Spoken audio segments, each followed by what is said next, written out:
News. We'll be with you for every step of this journey. In 2024, GB News is Britain's election channel. I'm Michelle Dewberry, and I'm not here to tell you what to think. I'd much rather hear what you have to say. So, send in your opinions to gbviews@gbnews.com. Keep them clean, and you never know, I might read them out.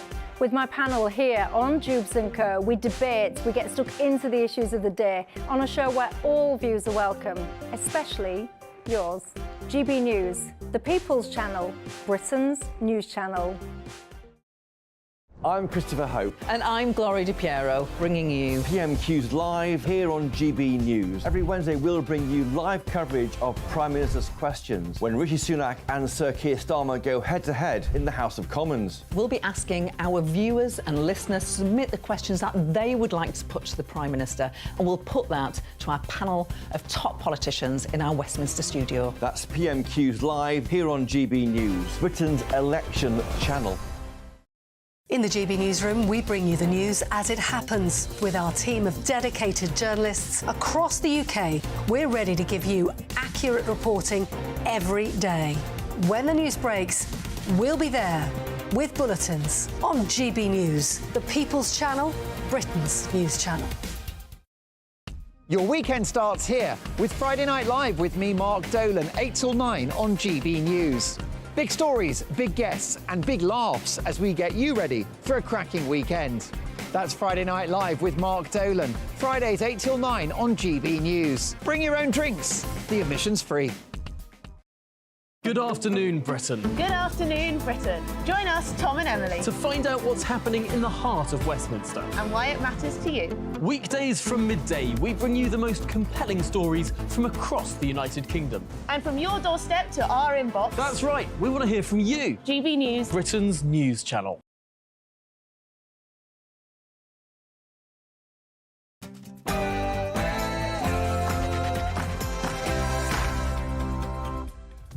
Morning, it's 10 o'clock on Wednesday, the 1st of February. This is Britain's Newsroom on GB News with me, Bev Turner, and Andrew Pearce. Massive manhunt is underway. A woman and child have been left with potentially life-changing injuries, while seven others were injured in a suspected acid attack in London last night. Police are appealing for any information. We have the latest. MP receives death threats. Justice Minister Mike Freer has stepped down after being targeted with an arson attack and being subject to intimidation over his pro-Israel views. This comes as anti-Semitic incidents have risen across the UK by a huge 104%. And get Bobby's on the beat. Have you heard that before? I think I have. The Home Secretary, James Cleverly, he set out his vision to get back to core policing. We're asking you this. Do you still feel safe on the streets of Britain? And farmers protest in Europe. This is live pictures we're watching here of the farmers protesting in Brussels this morning. It is as a summit of EU leaders is taking place later today. We're seeing a line of police, full helmets, riot gear, basically, braced for action. It's the tractors, they're back. And no big tax cuts. The Chancellor, Jeremy Hunt, says he's unlikely to have what is the new buzz phrase, the headroom, to implement any large tax cuts. We've got a budget coming up in March.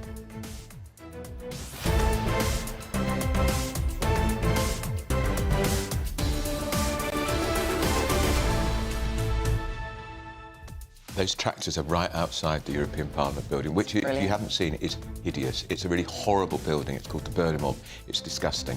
And it's all part of That's this... not why they're there. No, but it's all part of the growing protest across Europe. We've seen it in Poland, Holland... Yeah, Germany, France, of course. Now, Brussels, we saw a limited protest in Scotland. It's about the mad dash to net zero and all the environmental rules being passed down by the EU. They'll be talking about Brexit next. Yeah, taking away farmers' land. Put solar panels on there. Yeah. I'm not sure any of us have voted for that, have we? And more trees. Yep, let us know your crops. thoughts. gbviews@gbnews.com is the email address. That and a lot more this morning. First, though, the very latest news with Sam Francis.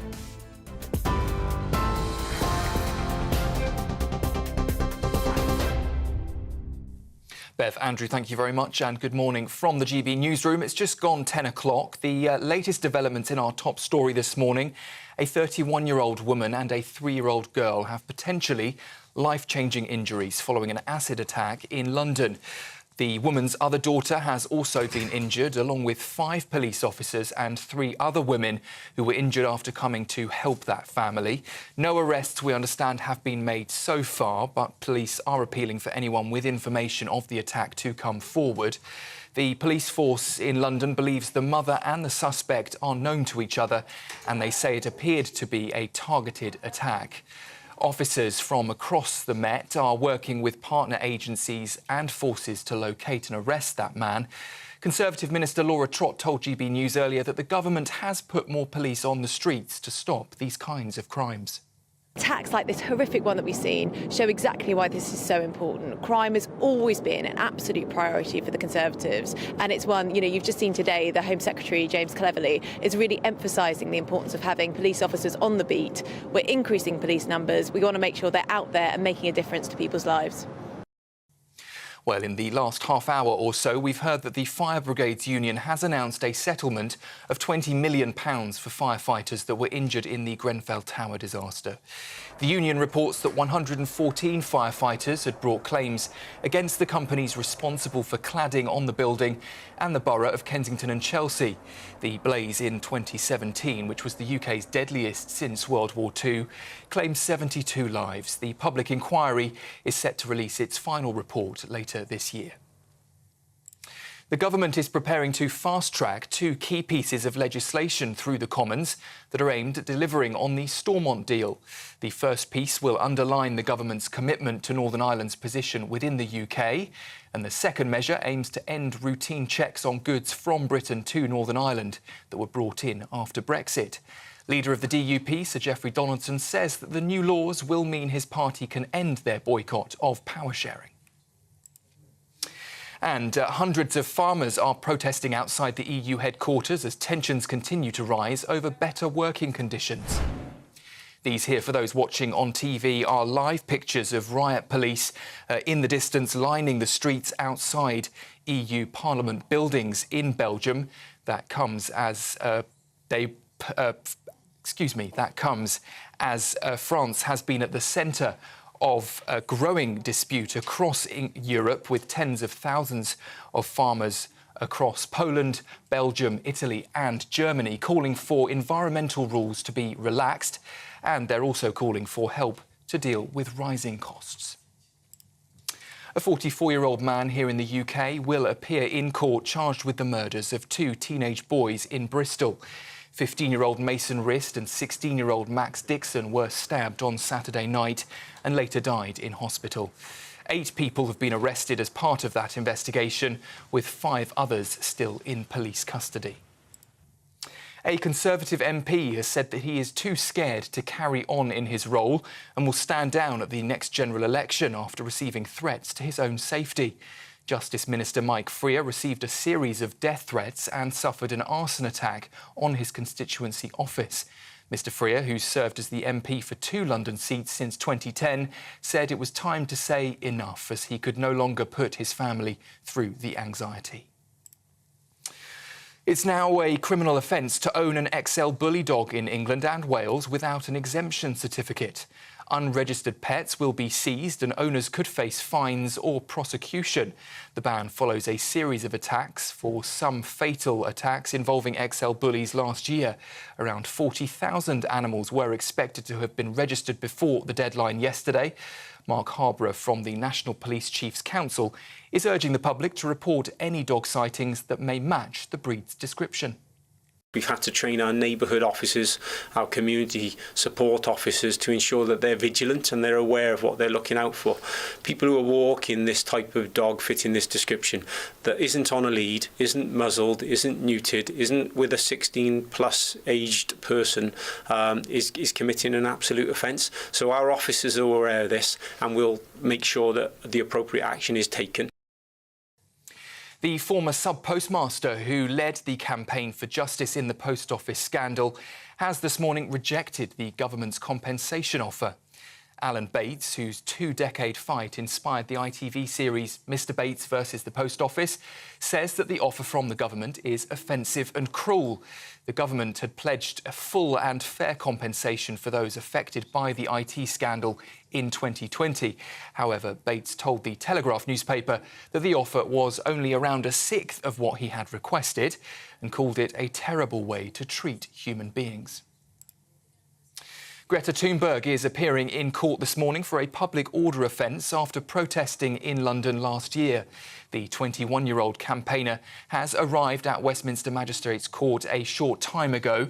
She was arrested during the demonstration in Mayfair in October last year as oil executives were meeting for the Energy Intelligence Forum. Greta and 4 other activists had pleaded not guilty in November to blocking the entrance to that meeting. And in some breaking news just coming to us here in the GB Newsroom, Donald Trump's data protection claim over allegations that he took part in what were described as perverted sex acts and giving bribes to Russian officials has been, we understand, dismissed by a High Court judge. The former US president's claim for distress and reputational damage was brought by him against Orbis Business Intelligence, a consulting firm that was founded by former MI6 officer Christopher Steele. He was the author of the so-called Steele dossier, which included allegations that Mr. Trump, the former US president, had been compromised by the Russian security service. The firm says that Trump's claim, though, is harassment. And for more stories and those latest lines coming to us, you can sign up to GB News Alerts by scanning the QR code on your screen right now or by going to gbnews.com/alerts.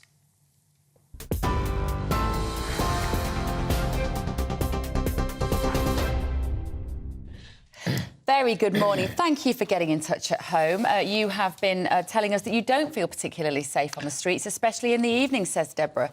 I would like to see all the town police stations reopened for 24 hours. That would be great. And manned properly as a safe haven.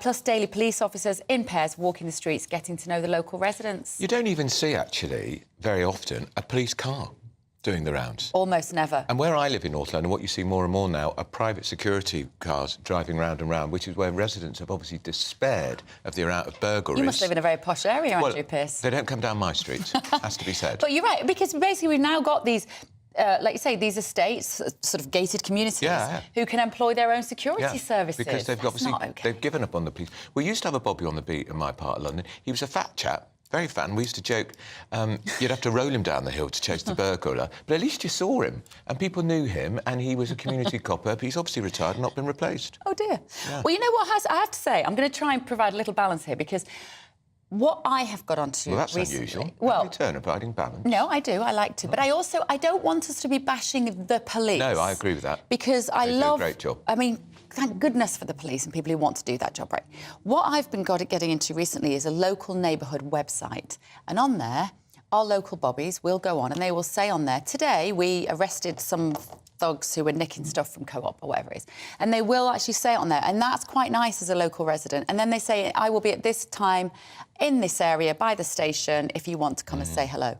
I mean, it's moving with the times and not everyone's going to have the, inclination to go onto a website to see it, but at least they're communicating with the local people. I like that. And there was an experiment, I remember, when you'd have a police officer actually based in a shop on an estate. You'd have a desk in the corner, and it was an experiment. I don't know why it didn't work, because it seemed to me really important. The idea of that. They do it a lot in America.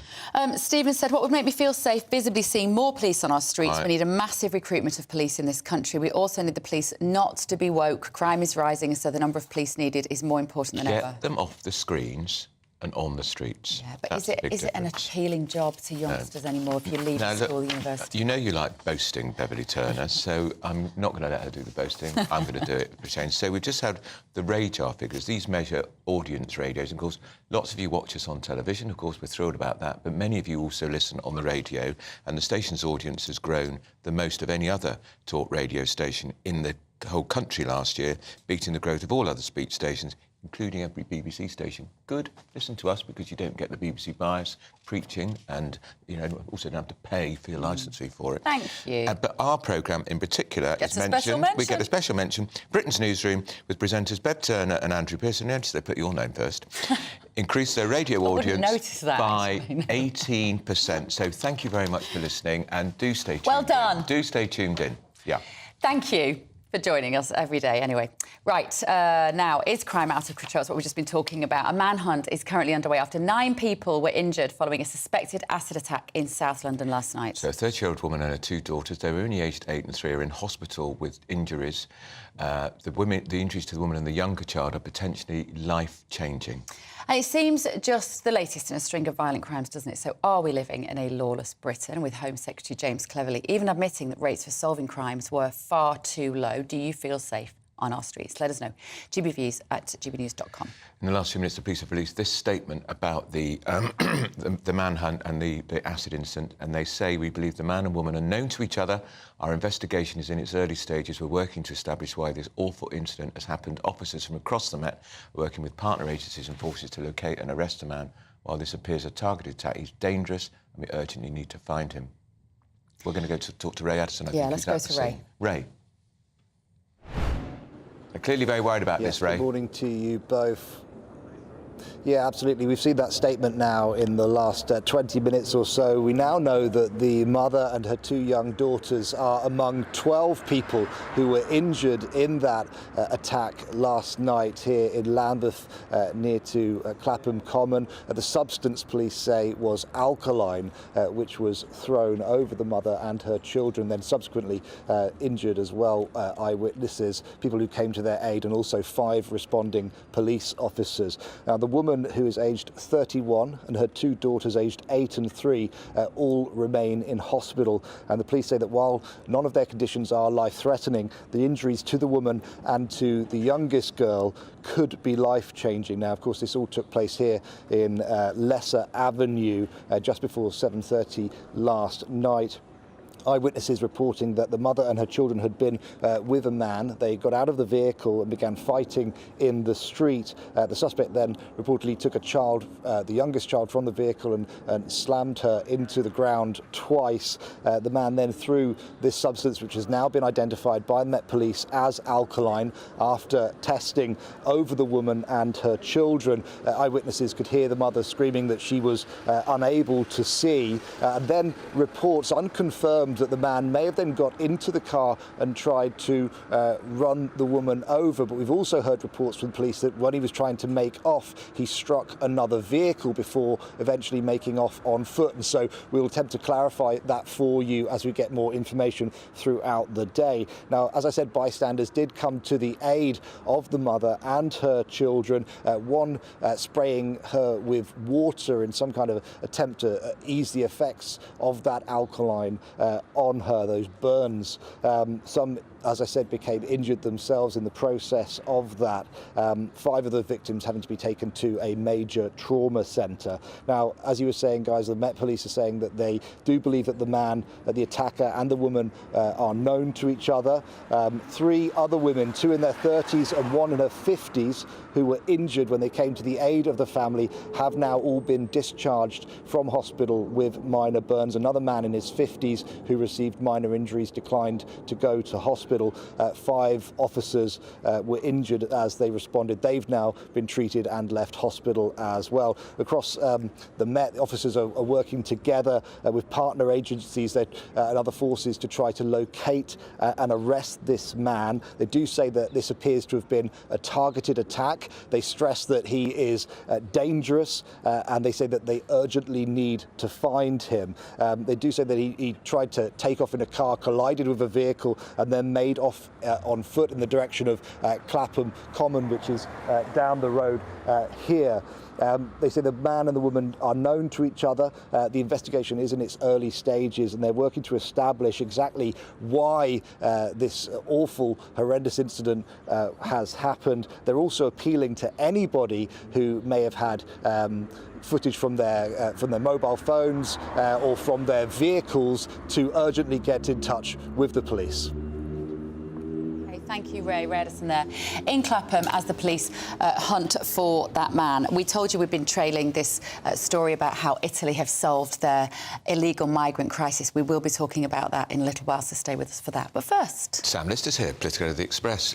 Sam, Daily Express. Sam, the Home Secretary was at the National Policing Council yesterday. He's a new Home Secretary. He's not the first Home Secretary since 2010 to say, let's return to core policing, let's get more bobbies on the beat, let's have more visibility, let's get coppers off the screens pursuing ridiculous, all right, hate crime, I'm not saying it's ridiculous, but it's disproportionate the amount of time they're spending on it. Let's not have 5 coppers pursuing a woman down Oxford Street because she's singing hymns, for heaven's sake. But why... we were talking to Philip Davis about it, he said, but in the end, it's operational decisions are taken by the police and a Home Secretary can't make them. But there is a sense that the police have lost their way in this country after 14 years of Tory rule. Why haven't they sorted it? I think the problem is when you look back to when the Conservative government came in, the coalition government initially, that was at a time of austerity. Obviously, insignificant cuts were made to the police service at the time. Well, that was Theresa May. Yeah. And I suppose if you take out all those experienced police officers, although now they have restored those numbers, you've lost all that capability, all that knowledge, all that experience. And I think that's been a really big problem for the police. I think neighbourhood policing has gone in and out of fashion throughout my entire journalistic career. It's all the rage one minute, it's not the next. And I think consistency is a big part of this. You know, if you decide to do neighbourhood policing, you've got to stick with it. And actually, a lot of intelligence comes from having those people based in the community. But I think one of the biggest problems the police have got is that they are now actually, most of their day is spent doing essentially social work. That's right. And this is a really big problem. And I think for police officers, actually, I think police officers want to get out there and actually catch the criminals, but they're bogged down with social work. I've talked to serving police officers who say to me, they won't come on air and talk about it. They can spend a whole day trying to get a homeless person some shelter. That's not their job. It's not. It really isn't. No. That's because of the collapse in social care and all the rest of it. They've got to be pulled away from all of that. Yeah, and I think that is a really huge thing because actually, and there have been, I think Suella Braverman made an attempt to move police priorities away from dealing with, for example, mental health problems. But actually, if you have some kind of mental health incident in the community, and the police are the people that are called out to deal with that, they can't walk away from that. It's very difficult to walk away from that. So, you know, it's a very difficult problem for the police. It's the changing nature of policing is vast, and how you write that in a short amount of time is quite a difficult ask, actually. It's the Labour Party annual business conference today. Yawn, you would Why say. are we all here? Why are we even here? Yawn, you would normally say, but it's a Labour government in waiting, and it's apparently oversubscribed, isn't it? It is. I think £1,000 a ticket. Wow. And those tickets sold out in 4 hours. And these are big CEOs of big companies. These are important, powerful people. And not all of those CEOs have managed to get a seat at the table. And so here we are. We've got this is Rachel Reeves here, who would be the first... on the radio, she's the shadow chancellor. She will be the first woman chancellor unless she gets rid of Jeremy Hunt. She's the one, if you're not sure who she sounds like a Dalek. That's a little unkind, Andrew Pearce. It's a completely accurate observation. Should we listen to a little bit and you can decide whether she sounds Dalek-like or not? Let's take a little listen. Are more likely to benefit from investment in British business and infrastructure here at home. If she said the word exterminate, you'd... And yes, putting aside the culture war dividing lines to forge a closer relationship with our nearest neighbours and allies and ease the bureaucratic burdens on business. What you're getting at is a slightly robotic manner, our perhaps. plans for economic success. Her sister, who's a front bencher too, Ellie Reeves. And if she's on the radio, it's impossible to tell which one's which. Yeah, absolutely. They do sound very, very similar. But I think for Rachel Reeves, you know, this is a woman who has made it her mission to make Labour the kind of sane, credible party that it appeared to be under Blair. To project that image again after obviously the Corbyn era, when obviously their policies were quite, should we say, left field. Anti-business, maybe. And so she's worked really hard on that, and it's clearly paid off, because if top people are paying all that money, I mean, the Conservative Party has to be worried about that. That is a real problem for them. And she announced just before this conference with all the blue-chip business bosses that actually the cap on bankers' bonuses, which was lifted by the Tories, which Labour said they would bring back, she's changed her mind. Yeah, and this is very interesting because obviously they've been accused of hypocrisy over this. Of course. But actually, I think it's quite a win for them because they get to do all the attacks on evil Tories for promoting the bankers, getting rid of the bankers' bonus. But then they just quietly allow that to remain, so they kind of keep the city happy as well. And she was in Davos, of course, and had a packed room there when she spoke in Davos. Yeah, so I think, the fact that actually big businesses are gravitating towards Rachel Reeves, the Conservative Party need to be worried about that. And she's, of course, her background is pure business. She's she worked at the Bank of England. Bank of England, yeah. Very So senior she's a very credible, she's a very credible person, and she, clearly she has a kind of gravitas that not necessarily all that front bench on the Labour side Who have. could you be thinking of? I wouldn't like to name names. I'll leave your viewers to... I have to tell you, I I bumped into the other day Angela Rayner, the Deputy Leader of the Labour Party, because when you think Angela Rayner, you don't normally think gravitas, but she is very funny, very charming and very engaging. And actually, I think, in a way, she perhaps is the kind of Lee Anderson of the Labour Party. And parties need those people. They need people who actually can connect with normal people, who people can actually think are human and have a bit of levity, because clearly you're not going to get levity from Rachel Reeves. So. No. She said, why do you always write terrible things about me? I said, lots of people write terrible things about you, Andy. The thing is, apparently Rachel Reeves is very funny in real life. I have a friend who knows her very well, and she said she's really quite funny around a bottle of wine at the PTA. But she said she's just being very careful. She cannot upset anybody. She's because Sam, you know her quite well, don't you? Yeah. I hosted a lunch with her. She gave a very, very funny speech. She had people really genuinely laughing. Not aside you see on the TV screens. But I think you're absolutely right. She has to be so careful. If they've got any chance of pulling this off, both her and Keir Starmer have to be incredibly careful, quite boring, all the way up until the election. Well, they're certainly boring. Thank you, Sam. Good to see you as always. Now, still to come, Donald Trump's legal claims over allegations that he took part in sex acts in Russia has been dismissed by a UK court. This is Britain's Newsroom on GB News.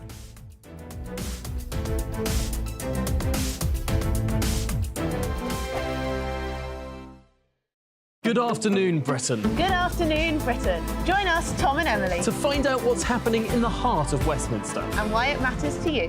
Weekdays from midday, we bring you the most compelling stories from across the United Kingdom. And from your doorstep to our inbox. That's right, we want to hear from you. GB News, Britain's news channel.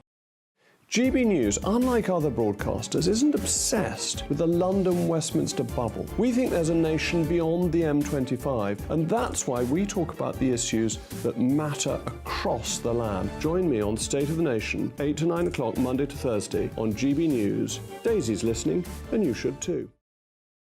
Every Sunday from 11, join Michael Portillo. There'll be topical discussion, looking at the week before and the week to come. So kick back and relax at 11 a.m. on Sundays on GB News with me, Michael Portillo. GB News, the People's Channel, Britain's news channel.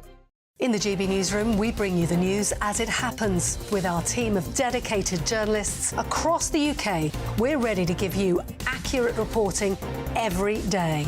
When the news breaks, we'll be there with bulletins on GB News, the People's Channel, Britain's news channel. Wake up to the headlines with Headliners every morning at 5 a.m.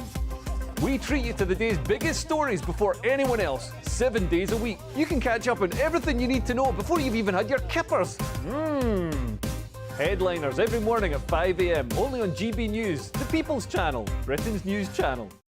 I'm Andrew Doyle. Join me at 7 o'clock every Sunday night for Free Speech Nation, the show where I tackle the week's biggest stories in politics and current affairs with the help of my 2 comedian panellists and a variety of special guests. Free Speech Nation, Sunday nights from 7 on GB News, the People's Channel, Britain's news channel. Big news, big debates, big opinion. Patrick Christie's Tonight is the week's biggest show. Every weekday, 9 to 11 p.m, we've got the inside track on the day's top stories. There'll be sharp takes you won't get anywhere else. We will set the news agenda, not just follow it, and I want to bring you along for the ride. Whatever it is, we'll have our finger on the pulse. It's news, but it's this close to entertainment. Patrick Christie's Tonight, 9 to 11 p.m, only on GB News, the People's Channel, Britain's news channel.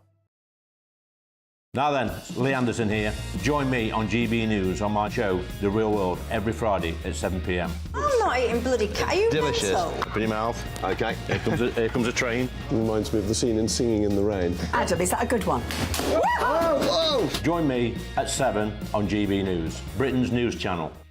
When the news happens, it happens here. And really important breaking news. Breaking news this morning. On TV, radio and online, the news starts here on Britain's Newsroom. All the biggest stories and the answers that you need from across the UK and beyond. Join Britain's Newsroom from 9:30 on GB News. The People's Channel, Britain's news channel. Have a great Saturday night with me, Leo Curse, on the Saturday Night Showdown. It's a crazy world out there, so come and make fun of it with me, my panel of comedians, and a couple of people who actually know what they're talking about. The Saturday Night Showdown is your front row ticket to the clown show every Saturday, only on GB News, the People's Channel, Britain's news channel.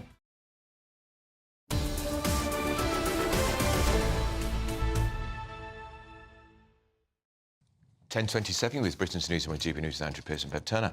So coming up, Nicola Sturgeon's crocodile tears. We're discussing that moment at the COVID inquiry. There she is, looking all tearful about the fact that she had to make decisions which she now knows were completely wrong. Who does she think she's kidding? Pull the other one, Nicola. But first, the Bank of England is expected to hold interest rates for the fourth time in a row today. What does this mean for us, for you at home? Joining us now is Liam Halligan in the studios. Tell us, what does this mean for us then, Liam? I think today the Bank of England will keep interest rates on hold. The base rate is 5.25%. But unusually, mortgage rates now are going below the Bank of England's base rate. Why is that? Because mortgage rates reflect expectations about where interest rates are going to go. If you've got a 2-year fix, a 5-year fix, that's why mortgage rates now are going below the base rate on some deals. I do think interest rates are going to come down in the months to come. We had 14 rises. Let's have a look at a graph, if we can, because it wouldn't be a Liam Halligan studio spot on the money, even without the sting, if there wasn't a graphic, would it? Maybe we can see the graphic, and there it is. The magic of television. And are we going to see the line? And here it comes. Maybe, yeah, there it goes, like a little caterpillar across the screen. We see during COVID lockdown, interest rates went all the way down to 0.1%. We then had a staircase of rate rises, 14 successive rate rises, all the way up to 5.25%, where they have been since the summer. Inflation has come down a lot. It's come down from 11% at the back end of 2022 to 4% now, but that's still double the Bank of England's 2% target. And it did go up last month. And it went up just infinitesimally, a soupçon, a smidgen, from 3.9 to 4%. I think that was a blip. It could go up again when the number for January comes out later this month, because the Ofgem energy price cap has gone up. But look, history doesn't happen in a straight line. The general trend of inflation is down. That's why I do think we're going to get successive interest rate cuts from 5.25% starting in April or May. After the budget. That's why the Tories are playing the long game. If Rishi Sunak can hold on to power, hold on to his government, then he's going to go as long as he can before the general election, because he thinks interest rate cuts will generate a feel-good factor. The cost of living crisis, still very acute for a lot of our viewers and listeners, will ease, and the Tories might have a fighting chance of at least not humiliating themselves at the next general election. The history, Liam, back in '97, when the Tories were going into, they'd been in power for 18 years, smashed to pieces in that election, and yet when they were going into that election, the economy was doing very, very well. And they gave, Ken Clarke gave Tony Blair and Gordon Brown an incredible inheritance, an incredible legacy of a growing economy, fiscal situation, the public finances were in good order, and of course Labour were able to milk that for the next 10 years. What about the public finances now? What about tax cuts? Jeremy Hunt, the Chancellor, is out there managing expectations like crazy. He knows his own backbenchers are gunning for tax cuts, the tax burden at a 70-year high. We saw a tax cut. It came in this month. National Insurance. National Insurance going from the main rate from 12 to 10%. That's worth about 450 quid a year for the average worker, better than a kick in the teeth. They want another interest rate tax cut in this budget on March the 6th, and then maybe another tax cut in an autumn statement before a general election. That's their strategy. So what's going to happen on March the 6th?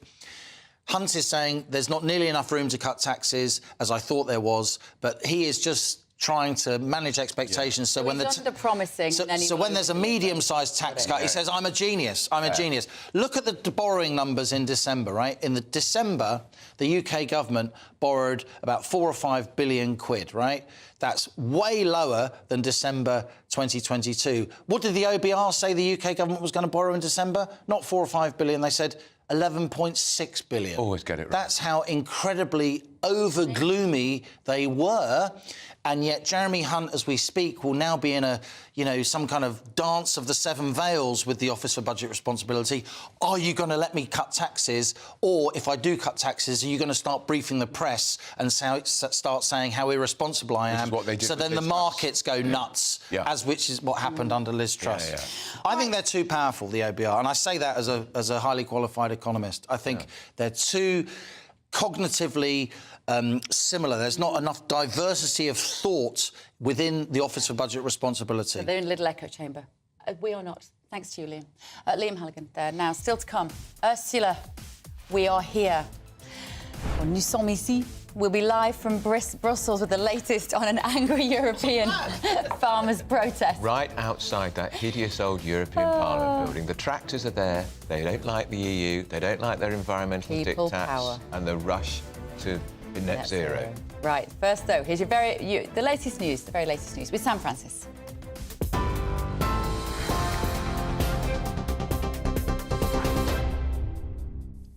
Bev, Andrew, thank you very much. It's just gone 10:30. Our top story this morning. A 31-year-old woman and a 3-year-old girl have potentially life-changing injuries following what appears to have been a targeted acid attack in the capital. Her other daughter has also been injured, along with 5 police officers and 3 other women who were injured after coming to help the family. No arrests, we understand, have been made so far, but a manhunt is underway for the suspect, who is believed by police to be known to the mother. Officers from across the Metropolitan Force are working with partner agencies, they say, to locate and arrest the man. The Fire Brigades Union has announced a settlement of £20 million for firefighters who were injured in the Grenfell Tower disaster. The union reports that 114 firefighters brought claims at the High Court against companies responsible for cladding on the building and in the borough of Kensington and Chelsea. The blaze in 2017, which was the UK's deadliest since World War II, claimed 72 lives. The public inquiry is set to release its final report later this year. The government is preparing to fast-track 2 key pieces of legislation through the Commons, aimed at delivering on the Stormont deal. The first piece will underline the government's commitment to Northern Ireland's position within the UK, and the second measure aims to end the routine checks on goods from Britain to Northern Ireland that were brought in after Brexit. Leader of the Democratic Unionist Party, Sir Geoffrey Donaldson, said the new laws will mean his party can now end their boycott of power sharing. And these are live pictures coming to us as hundreds of farmers in Brussels protest outside the EU headquarters as tensions rise over better working conditions that they're calling for. It comes as France has been at the centre of the growing dispute with farmers across Europe, as tens of thousands of workers staged demonstrations in Germany, in Poland, Belgium and in Italy.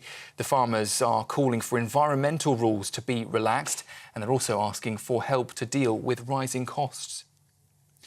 And in the last hour, Donald Trump's data protection claim over allegations that he took part in what were described as perverted sex acts and that he gave bribes to Russian officials have been dismissed by a High Court judge. The former US president's claim for distress and reputational damage was against Orbis Business Intelligence.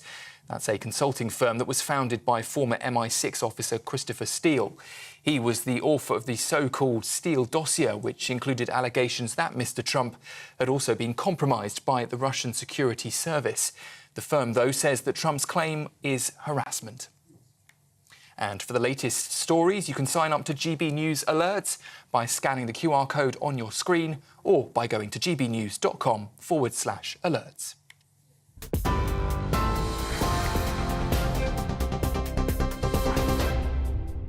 For stunning gold and silver coins you'll always value, Rosland Gold proudly sponsors the GB News Financial Report. And here's a look at the markets this morning. The pound will buy you $1.2655 and €1.1720. The price of gold is £1,611 and 98 pence per ounce. And the FTSE 100 is currently at 7,659 points. Rosalind Gold proudly sponsors the GB News Financial Report. Let's go live to Labour's business conference. She's just answering the question posed by our very own Chris Hope. Here she is. The most damaging thing you could do is to promise tax cuts that end up crashing financial markets and sending mortgage rates soaring, which is what the Conservatives have done. I will never make that mistake. Thank you.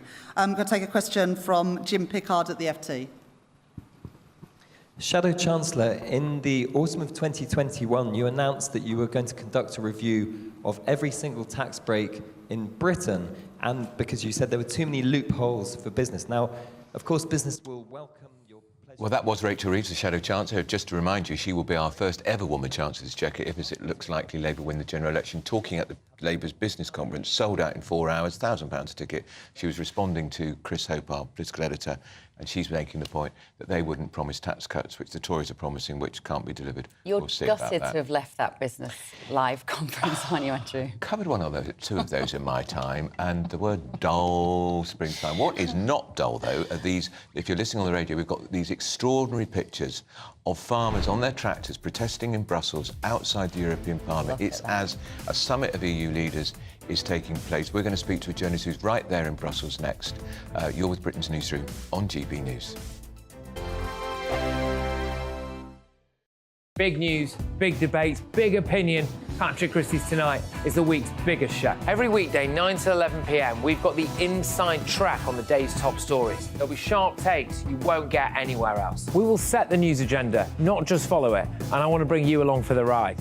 Whatever it is, we'll have our finger on the pulse. It's news, but it's this close to entertainment. Patrick Christie's Tonight, 9 to 11 p.m, only on GB News, the People's Channel, Britain's news channel. 2024, a battleground year. The year the nation decides. As the parties gear up their campaigns for the next general election. Who will be left standing when the British people make one of the biggest decisions of their lives? Who will rise? And who will fall? Let's find out together. For every moment, the highs, the lows, the twists and turns. We'll be with you for every step of this journey. In 2024, GB News is Britain's election channel. I'm Christopher Hope. And I'm Gloria Di Piero, bringing you PMQ's Live here on GB News. Every Wednesday, we'll bring you live coverage of Prime Minister's questions when Rishi Sunak and Sir Keir Starmer go head-to-head in the House of Commons. We'll be asking our viewers and listeners to submit the questions that they would like to put to the Prime Minister, and we'll put that to our panel of top politicians in our Westminster studio. That's PMQ's Live here on GB News, Britain's election channel. Join us every night on GB News at 11 p.m. for Headliners, which is 3 top comedians going through the next day's news stories, which is exactly what you need, because when the establishment has gone crazy, you need some craziness to make sense of it.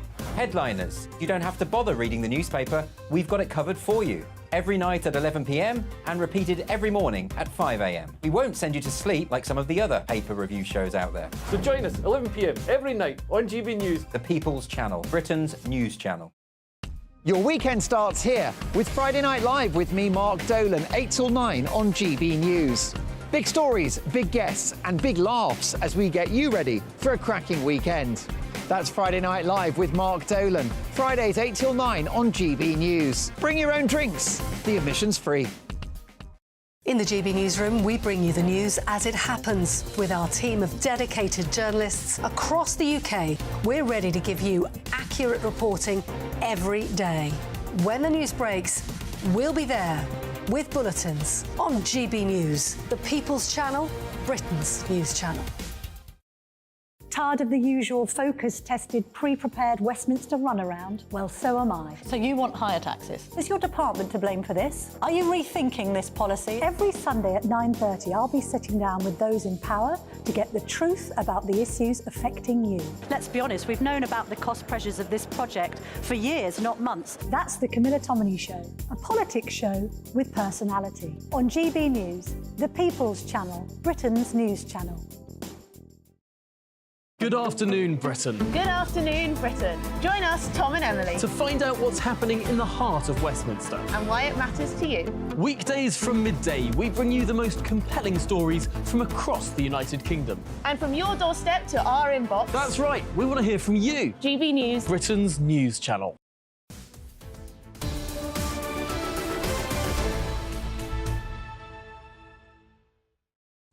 10:41, you're with Britain's Newsroom on GB News with Andrew Pearce and Bev Turner. Thank you for joining us. So European farmers are continuing their blockade around Paris over falling incomes, competition from cheap imports and the drive towards net zero, which is affecting their working practices. Now, there's a big protest in Brussels outside the European Parliament. So the editor-in-chief of Brussels Report, Peter Clepet, joins us now from Brussels. Peter, good morning to you. They are pretty angry, these farmers. Little fires, they're lit outside the European Parliament. It's all to coincide with a summit of EU ministers. What are they objecting to principally? Well, in a nutshell, I think the differences are there, you know, for every country. There are different grievances, but the core concern is indeed European green policies and the European Green Deal, the farm to fork strategy, basically all kinds of central planning, extra central planning that is imposed upon farmers from Brussels. And they're actually burning stuff outside the European Parliament, Peter. It's a pretty dramatic protest. Yes, absolutely. They've even torn down one of the statues in front of the European Parliament, the main square there. So yeah, I mean, I think we should keep in mind that the common agricultural policy, the EU's agricultural policies have been problematic for years. And after the war, they had a massive over-subsidization. As a result, there was, excess production that they were then dumping on world markets. In response to that, they have changed the system over the years, but they have ended up supporting farmers directly without a link to production, which is possibly even crazier, to the point that today around 80% of the money is only going to 20% of the farmers, the big farms, of course. And Peter, this is about what they're protesting about, and the reason it's had this domino effect across the whole of Europe is this idea that it's this, as you say, we've had the biggest transfer of wealth in the last 4 years, and it's this from the bottom up. They feel that all the money is being pushed up, so the farmers are left with smaller and smaller margins, where the corporations at the top are getting incredibly wealthy. It's a kind of traditional blue-collar protest, this, isn't it?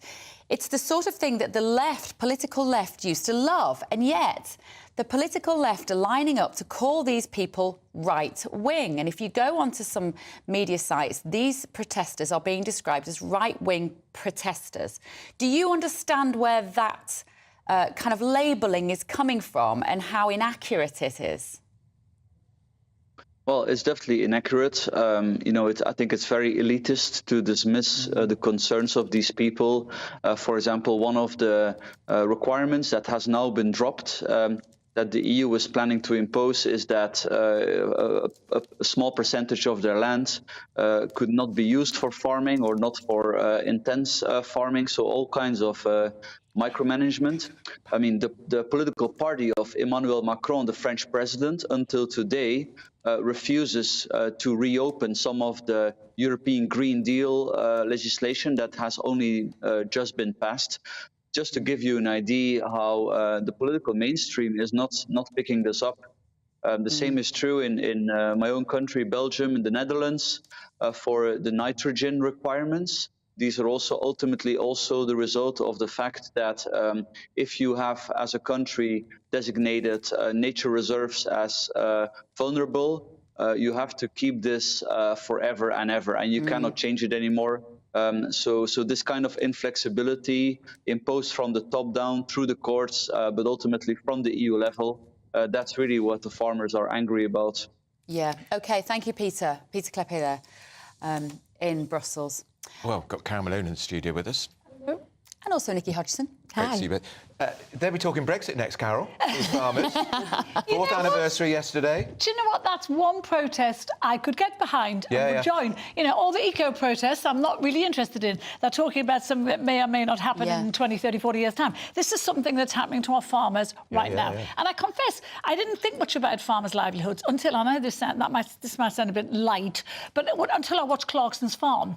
And until I realised how little profit these guys make, how hard they work. They're up at the crack of dawn and they're working all the hours God sends, and the profit they make it's pitiful, it's minuscule, and the EU rules are trying to choke even that. And I just think, you know, I would join this protest in a heartbeat. And you are right to point out this stuff about them being right wing. How dare they slate them as right wing when these are real people whose livelihoods And are remember, being a lot of people who work in the farm industry, Malone, get paid very little money. They get paid. Agricultural workers are very badly paid. They get paid nothing, Piers. And, you know, the profits... I think on Clarkson's Farm I read somewhere that I saw that when you sell it like a sheep's skin, it's 30 pence or something. Right. And you say, what? Yeah. And so you wonder how they can manage that. And I think after a year, Clarkson made a handful of pounds. He made like 90 quid profit or something. In a whole year working. But Carol makes a really good point, though, doesn't she, Nikki, about this idea that we go to the supermarkets, we shop there, we eat our food, we don't often give it a thing. And the farmers have become so frustrated by this idea that they are not respected. Absolutely. I mean, they're running what are effectively small businesses, often family businesses that have been passed down through generations.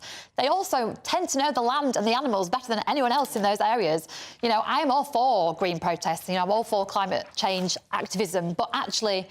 the only way you can do that is gradually. It's exactly what we've seen with Port Talbot. You know, you can't just go in and say you're not going to do it anymore this way. You've got to do it this way instead. The Tata Steel thing. Yes, exactly. You've got to do it this way instead. You know, lots of farmers are on board with protecting the planet, but they can't do it overnight. You've got to give them time.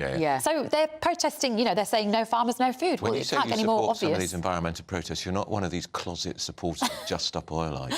I'm not a closet supporter. I think I've been quite open about Just Stop Oil. No. I don't like all their methods, but I do like the message. Any of them. But I do appreciate the message. Yeah, but sometimes you've got to do difficult things. What they're asking for now, those protesters, are unrealistic. What these protesters are asking for is not unrealistic. No, I would agree with you, Carol. And it's here today. Yes, and it's now. It's happening now. Right, talking about establishment, anti-establishment, as the farmers are, should we talk about Nicola Sturgeon? She was crying yesterday, Nikki, in the COVID inquiry. Yes. Did you feel incredibly sorry for her? What a tough time she's had. Not terribly. I mean, she was probably crying out of shame, let's be honest. I mean, she's crying out of the embarrassment of the downfall of her and the SNP. You know, people do cry when things are bad for them, but not necessarily because, you know, they feel that they're being put upon. She probably knows herself exactly what she's done. No, you know, it's been put on the stand. She made it really clear when she was giving her evidence. She said everything she did with the very best of intentions. And she did not. That is simply not true. You don't delete WhatsApp messages with the very best of intentions. You don't buy burner phones with the very best of it. You do that to hide what you're doing. And this woman was crying, and I think it was Quentin in your paper said today, she's crying because she knows she's finished. It's the end. Right. And this is a woman who had her bum on the moral high ground for so long, looking down at the Tories, slagging them off, calling them immoral, calling what they did wrong and bad. And here she was. And she denied yesterday, and this is what really stuck in my craw, she denied the fact that the SNP used the pandemic as a way to boost the quest for independence, when we know there is paperwork that exists to say they absolutely did that. And it was working because support with nationalism was going up. Yes. And she was using those daily press conferences on TV. Yeah. And she was always comparing herself favourably to Boris. Of course. And gazumping Boris with announcements as well. And she also called Boris a disgrace to public office. Well, what is she having deleted every WhatsApp? This is the problem. If you take the moral high ground, you'll be the first to fall on your backside. It's that simple, isn't it? So, you know, don't do it unless your house is in perfect order. Her halo's gone a bit rusty. This is what happens when you're consumed by an ideology which is nonsensical. It was never going to work. It was never going to happen. And yet she's brought Scotland to its knees in this silly quest of hers. You know, look at everything that's happening in Scotland, the health service, the education. It's all in a mess thanks to this quest for independence. You won't forget either that Scotland has the worst Drug fatality deaths. rate from drug deaths Drug deaths in the whole of Europe. Europe. Completely. And it goes up every year. The NHS is on its knees. The education system, which before the SNP got into power, was fantastic. It was better than ours. They got better results than us. It's a mess now. Now, talking of eco-warriors, Greta Thunberg. She arrived at Westminster Magistrates Court then, Nikki, did she? What's going on? Remind us what she's in trouble for. Well, this is to do with the protest that she was at last year. She was arrested during a demonstration. It was outside the Intercontinental Hotel in Mayfair. And she, with a group of other people, tried to block the entrance to the conference. Now, that is considered an offence. It's under the Public Order Act, which is from 1986, but we've updated it recently. You know, obviously, we've been making protest laws more stringent. So, you know, the law is there. She has effectively broken the law, but she's pleading not guilty. Now, I mean, I'm actually on side with her in the not guilty pleading because I do think that we've gone way too far with our laws against protest. But I don't see how she's going to get away with it because the law is quite obviously there, and it states very, very obviously what is. I just don't know why she's given so much currency, Carol. You know, I want these protesters arrested and I want them tried. However, this one I don't particularly, because this is exactly what she wants. Yes, exactly. This makes her a bigger heroine than she was. Yeah. If she goes, she will not get sent to jail. But if she did get sent to jail, that's her followers are going, yeah, Greta. I I wish this had been held in camera, this case. I wish we hadn't known about it and had been done secretly. She wouldn't have done it. Well, she probably wouldn't have done it, and that's my point. She would have pleaded guilty and got it out of the way. But she wants this pub. I mean, look at it all. Look at them there outside the court. She wants this. This makes her a bigger heroine than she was. Why martyring herself? Why has she got so much currency? Because she started as this care what she thinks. I'm not interested. Partly it's to do with her age. It was unusual to have a child that was so precocious and so knowledgeable. And maybe you disagree with her opinions about climate change, but she was very knowledgeable about what she was talking about.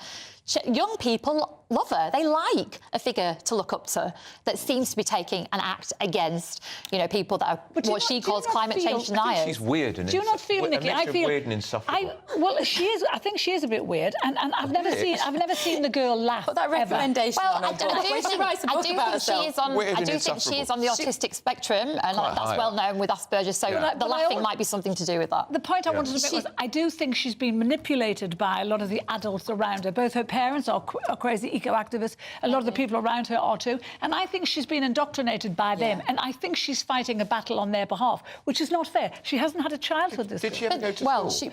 She did early on, but she hasn't for years. I mean, I think she's clever.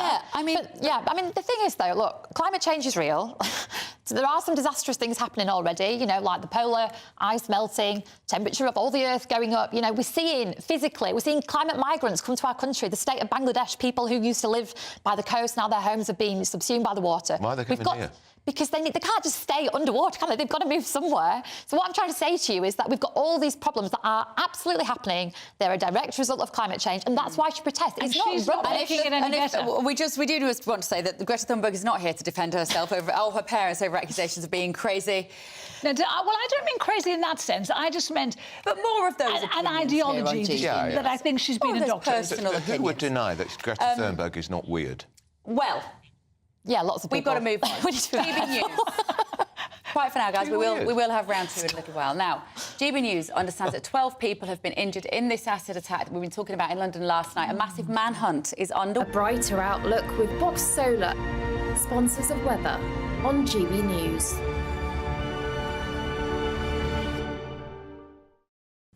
Hello, a very good morning to you. It's certainly been a changeable week, but today is fine for most of us. Hazy sunshine, yes, but also some rain in the far northwest of Scotland. We start with some showers in the northwest of Scotland. The best of any clear spells will be across central and eastern parts of England, where it will be chilly first thing, but actually a fine day follows.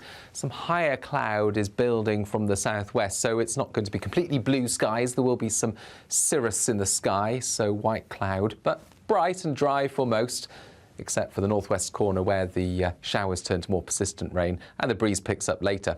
Nevertheless, temperatures not far from average for the time of year, 7 to 9 Celsius.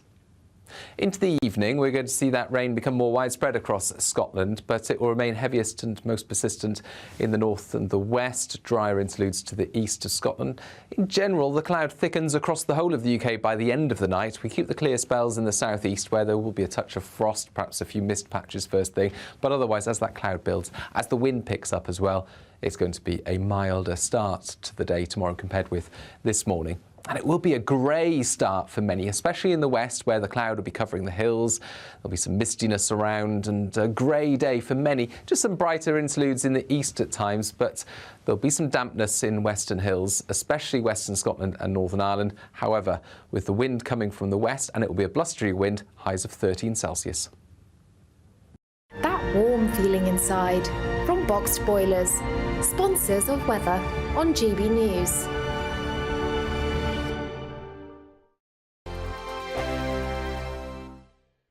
"2024, a battleground year." The year the nation decides. As the parties gear up their campaigns for the next general election. Who will be left standing when the British people make one of the biggest decisions of their lives? Who will rise? And who will fall? Let's find out together. For every moment, the highs, the lows, the twists and turns. We'll be with you for every step of this journey. In 2024, GB News is Britain's election channel.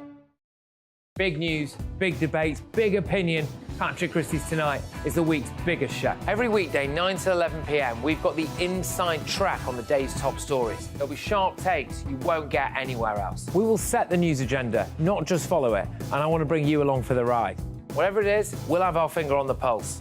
It's news, but it's this close to entertainment. Patrick Christie's Tonight, 9 to 11 p.m, only on GB News, the People's Channel, Britain's news channel. GB News is Britain's news channel, and now you can support it. All you have to do is scan that QR code that's up on your screen right now, or you can go to gbnews.com/support and become a GB News member. You'll have fantastic benefits. We're also going to organise special events where you as GB News members can meet the presenters, the on-screen faces. Scan the QR code or go to gbnews.com/support. Thank you so much. Wake up to the headlines with headliners every morning at 5 a.m. We treat you to the day's biggest stories before anyone else, 7 days a week. You can catch up on everything you need to know before you've even had your kippers. Headliners every morning at 5 a.m, only on GB News, the People's Channel, Britain's news channel. When the news happens, it happens here. And really important breaking news. Breaking news this morning. On TV, radio and online, the news starts here on Britain's Newsroom. All the biggest stories and the answers that you need from across the UK and beyond. Join Britain's Newsroom from 9:30 on GB News. The People's Channel, Britain's news channel. Now then, Lee Anderson here. Join me on GB News on my show, The Real World, every Friday at 7 p.m. I'm not eating bloody cat. Are you Delicious. mental? Open your mouth. OK, here comes a train. Reminds me of the scene in Singing in the Rain. Adam, is that a good one? Whoa! Join me at 7 on GB News, Britain's news channel. I'm Andrew Doyle. Join me at 7 o'clock every Sunday night for Free Speech Nation, the show where I tackle the week's biggest stories in politics and current affairs with the help of my two comedian panellists and a variety of special guests. Free Speech Nation, Sunday nights from 7 on GB News, the People's Channel, Britain's news channel. Have a great Saturday night with me, Leo Curse, on the Saturday Night Showdown. It's a crazy world out there, so come and make fun of it with me, my panel of comedians, and a couple of people who actually know what they're talking about. The Saturday Night Showdown is your front row ticket to the clown show every Saturday, only on GB News, the People's Channel, Britain's news channel. Every Sunday from 11, join Michael Portillo. There will be topical discussion, looking at the week before and the week to come. So kick back and relax at 11 a.m. on Sundays on GB News with me, Michael Portillo. GB News, the People's Channel, Britain's news channel.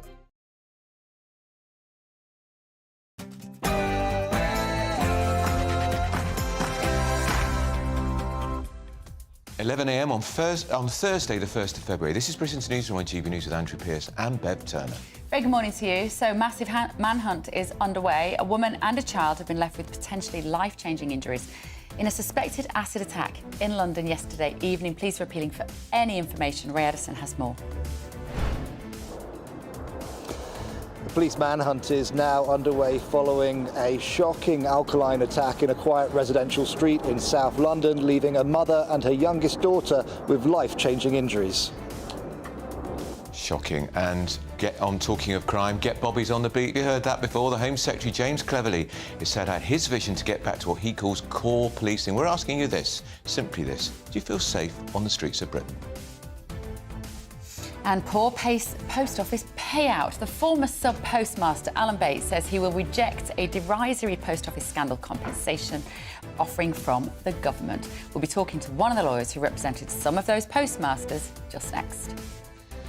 And the XL bully ban, it starts today. It becomes a criminal offence today in England and Wales if a certificate of exemption has not been applied for. What's going to happen to the dogs that are unregistered?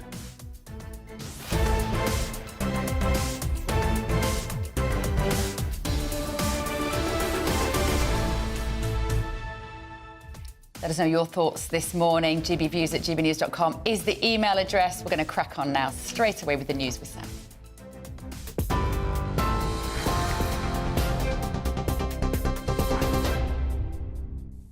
Beth, Andrew, thank you very much and good morning from the GB Newsroom. Our top story at 11.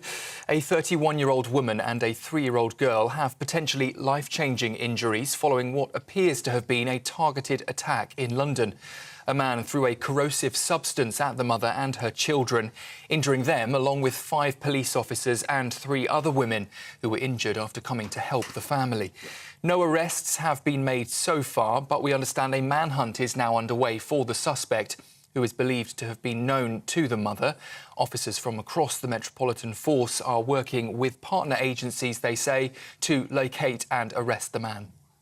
Attacks like this horrific one that we've seen show exactly why this is so important. Crime has always been an absolute priority for the Conservatives, and it's one, you've just seen today, the Home Secretary, James Cleverly, is really emphasising the importance of having police officers on the beat. We're increasing police numbers. We want to make sure they're out there and making a difference to people's lives. As we've been hearing, the Fire Brigades Union has announced a settlement of £20 million for firefighters that were injured in the Grenfell Tower disaster. The union reports that 114 firefighters brought claims against the companies responsible for the cladding on that building and the borough of Kensington and Chelsea. The blaze in 2017, which was the UK's deadliest since World War II, claimed 72 lives. The public inquiry is set to release its final report later this year. The government is preparing to fast-track 2 key pieces of legislation through the Commons aimed at delivering on its Stormont deal. The first piece will underline the government's commitment to Northern Ireland's position within the UK, and the second measure aims to end the routine checks on goods from Britain to Northern Ireland that were brought in after Brexit. Leader of the DUP, Sir Geoffrey Donaldson, says that the new laws will now mean his party can end their boycott of power sharing. Hundreds of farmers are protesting outside the EU headquarters as tensions continue to rise over better working conditions. These are live pictures from the scene as riot police line the streets outside the EU Parliament buildings. It comes as France is at the centre of the growing dispute spreading across Europe, with tens of thousands of farmers staging demonstrations in Germany, in Poland, Belgium and in Italy. They're calling for environmental rules to be relaxed, and they're also asking for help from governments in their countries to deal with rising costs. A 44-year-old man here in the UK will appear in court charged with the murders of 2 teenage boys in Bristol. 15-year-old Mason Wrist and 16-year-old Max Dixon were stabbed on Saturday night and later died in hospital in the early hours of Sunday. 8 people have been arrested as part of the investigation, with 5 others still in police custody. In other news, a Conservative MP says he's too scared to carry on in his role and will stand down at the next general election after receiving threats to his own safety.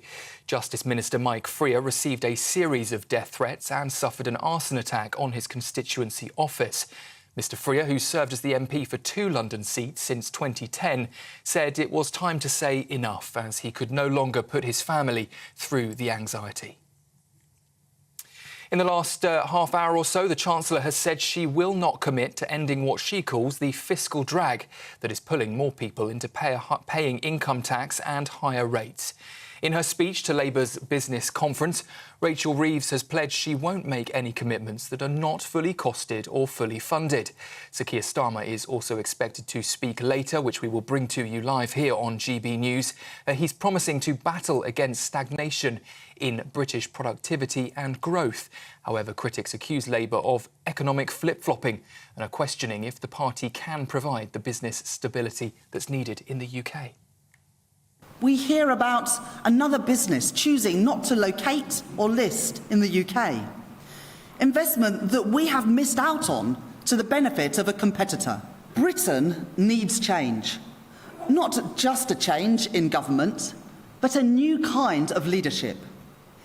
In place of instability and uncertainty, a government guided by clear purpose, working with business, universities and our public services to achieve ambitious goals for Britain.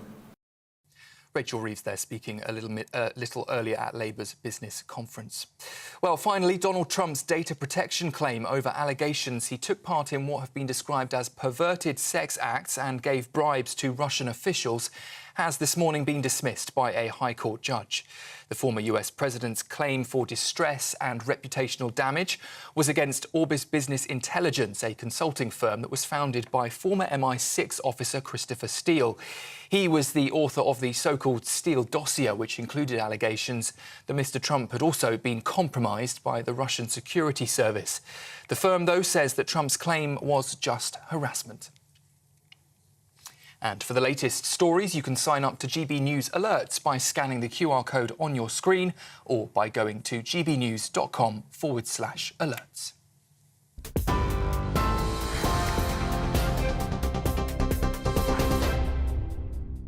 Very good morning. It's 11:07. So a massive manhunt is underway after GB News understands that 12 people were injured following an alkaline attack in South London. A 30-year-old woman and her two daughters aged 8 and 3 remain in hospital with injuries to the woman and younger child, potentially life-changing. So the police have released this statement in just the last few moments. We believe the man and woman are known to each other. Our investigation is in its early stages and we're working to establish why this awful incident has happened. So officers from across the Met are working with partner agencies and forces to locate and arrest the man. While this appears a targeted attack, police say he's dangerous and we urgently need to find him.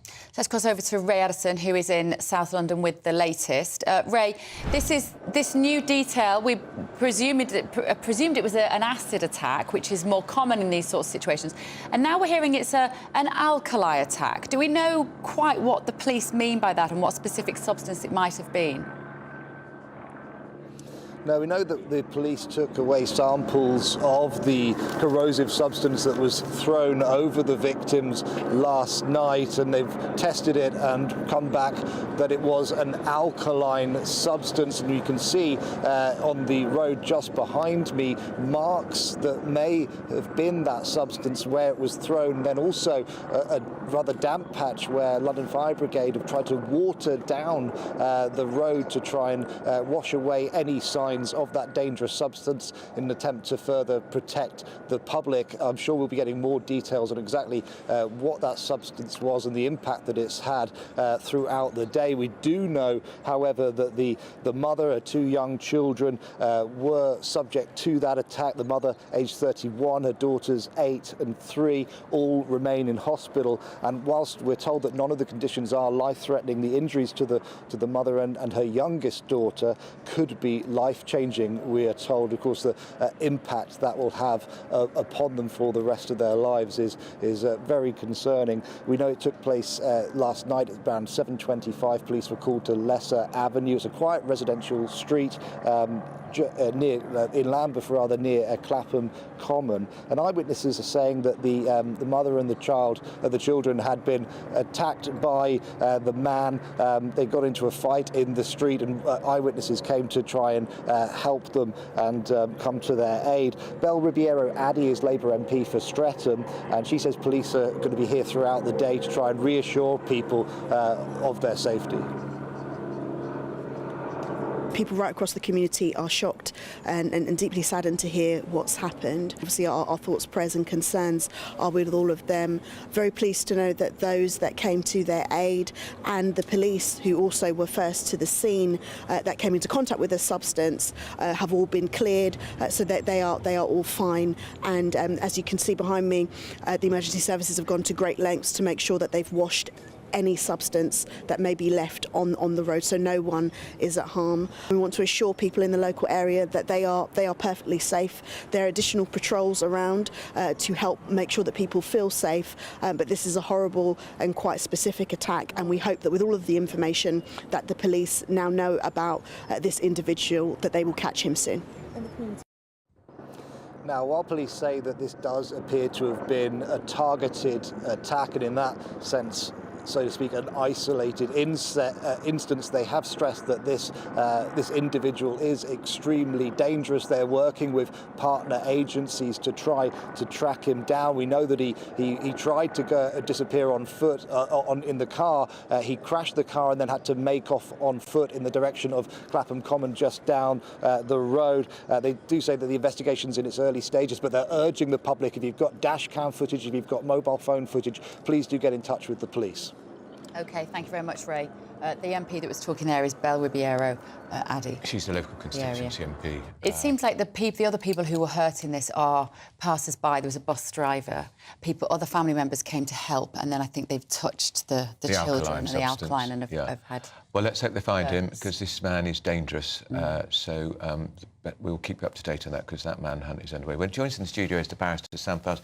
Sam, crime is not your area, but this is... We've been talking in the programme, throughout the programme, about are the streets of Britain... Do people feel safe on the streets of Britain? The Home Secretary, James Cleverly, talking last night about how he wants to return to core policing. Don't they all say that? And nothing seems to happen. Well, it's a good line, isn't it, for politicians to say we want to get back to basics. But I don't think you actually can combat things like acid attacks by getting back to basics, because this is a crime that's been on the rise in Britain, and particularly in London, over the past 5 years. But it's not a crime that you can deal with just by having more people on the street, because it happens so quickly. It's a crime of opportunity. What you need to deal with is the social causes of it. And acid attacks are a crime of misogyny. They're about men trying to exercise control over women by reducing them to their looks and then destroying those looks. And it's only by addressing that we're going to be able to address the crime itself. How do you address that? Well, I think you need to look at why misogyny is so rooted and growing in society. We saw a poll just today that amongst 16 to I think 29-year-olds, so the younger demographic, would identify with misogynists like Andrew Tate and would describe themselves as anti-feminist. And you now have this sort of culture where being a misogynist is seen as a way for sort of online social clout. That's not the only issue. There's obviously deep-rooted problems of misogyny in society, but until we can address those, then you're still going to see men using, whether it's acid attacks or alkali attacks or something else, to just try and enforce their power over women. Yeah. And you've got a lot of young men with very low self-esteem, unfortunately, who've had a school system which has rarely challenged them. They've rarely had to lose in competitions at school because it's a medal for everyone. We're seeing I believe we're seeing the results of that sort of culture now, with a lot of very thin-skinned, actually, young men who think that their status in life will improve if they put women down. Yeah, and definitely. You see that. Can we talk about Alan Bates? He is the man everybody knows who Alan Bates is now because of the ITV drama Alan Bates versus the Post Office.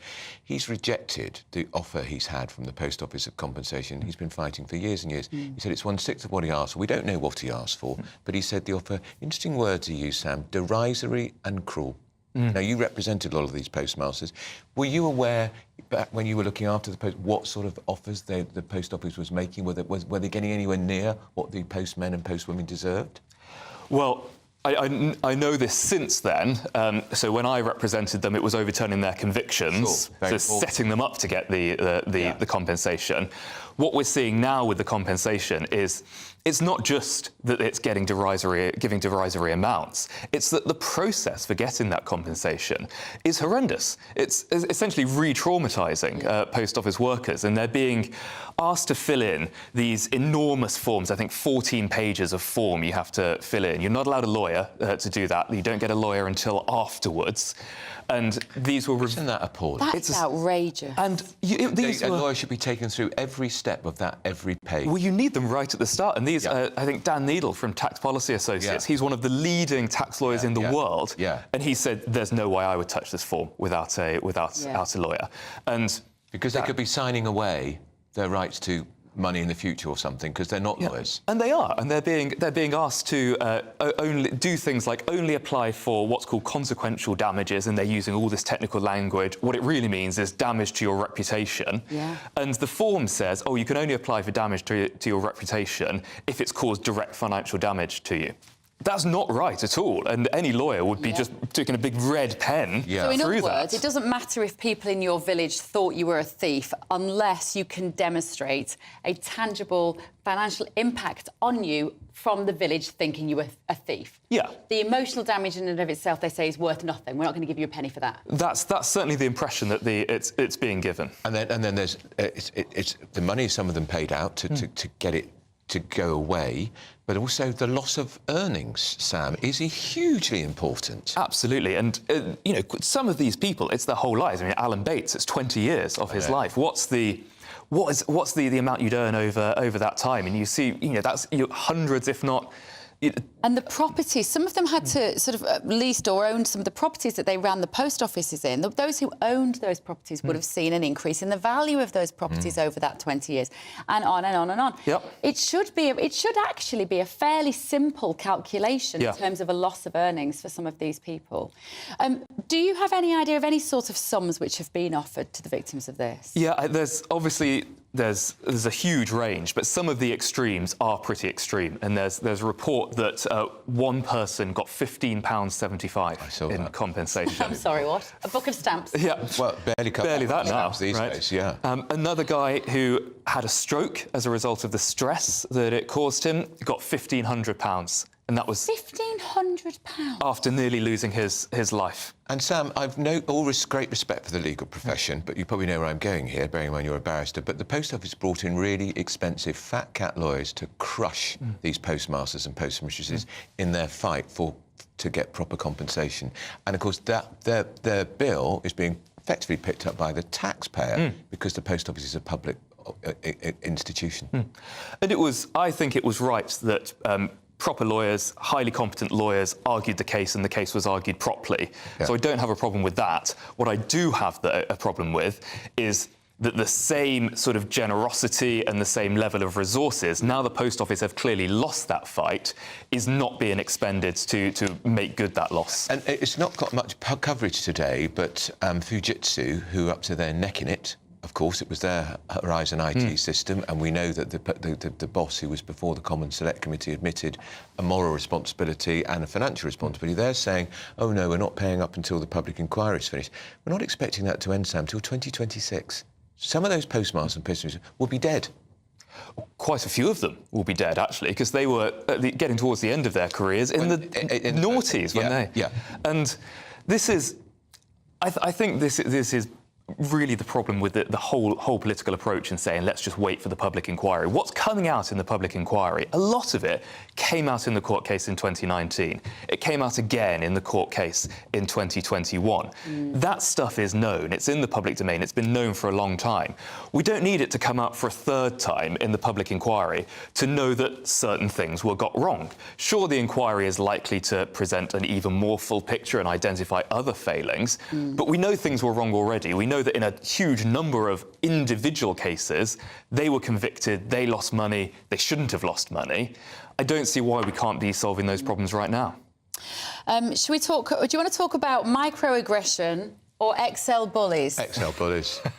Are you across this microaggression story? I'm across microaggressions. I'm also across XL bullies. Ridiculous. You would not last 5 minutes. Oh, for God's So sake, civil servants, give me strength. So civil servants have been taught not to roll their eyes. Something you do very well. We both do it quite a lot, actually. Because it's seen as an act of microaggression. This, by the way, this costs the taxpayer, this Yes. training, £160,000.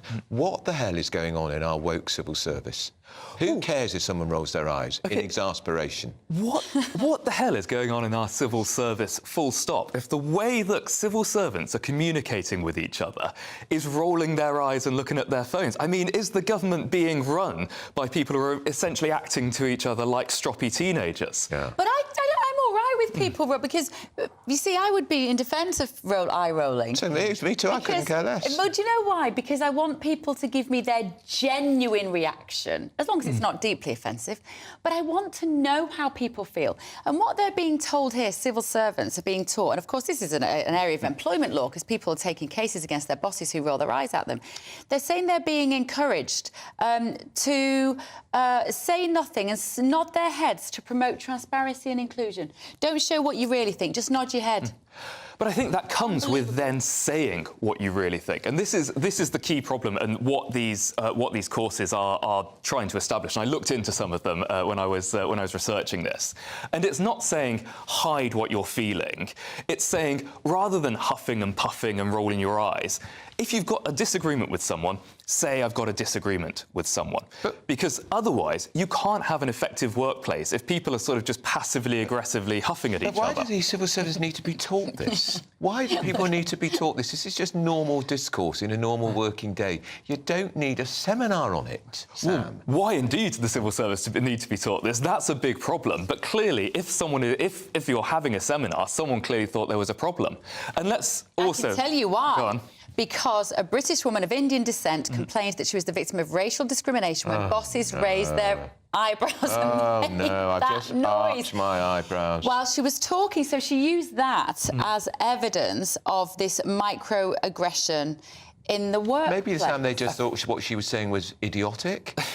Well, I think she actually lost her case. She did that lose woman. it. She did in that so situation. There's clearly enough of them, though. Where this comes from is actually a really amazing man who shares a name with another amazing man, Pierce, who was an American football player, and then he was a clinical psychologist at Harvard, and he essentially wrote about how if you're in a minoritized community and the people from the majority, when they might not mean to, but because of the way they've been brought up, what they've internalized, they are much more likely to sort of just minimize your presence. And they might not be overtly racist or overtly sexist or homophobic, but by these little huffs and puffs and eye rolls, it excludes you from the workplace. So you're not able to do your most effective work and they're not able to do their most effective work. But I hate this, because how do you prove a microaggression? You can't. You just say to somebody, you just rolled your eyes, and this is the meaning that I read into that. You can't defend yourself against it. It is a subjective judgment, isn't it? Totally.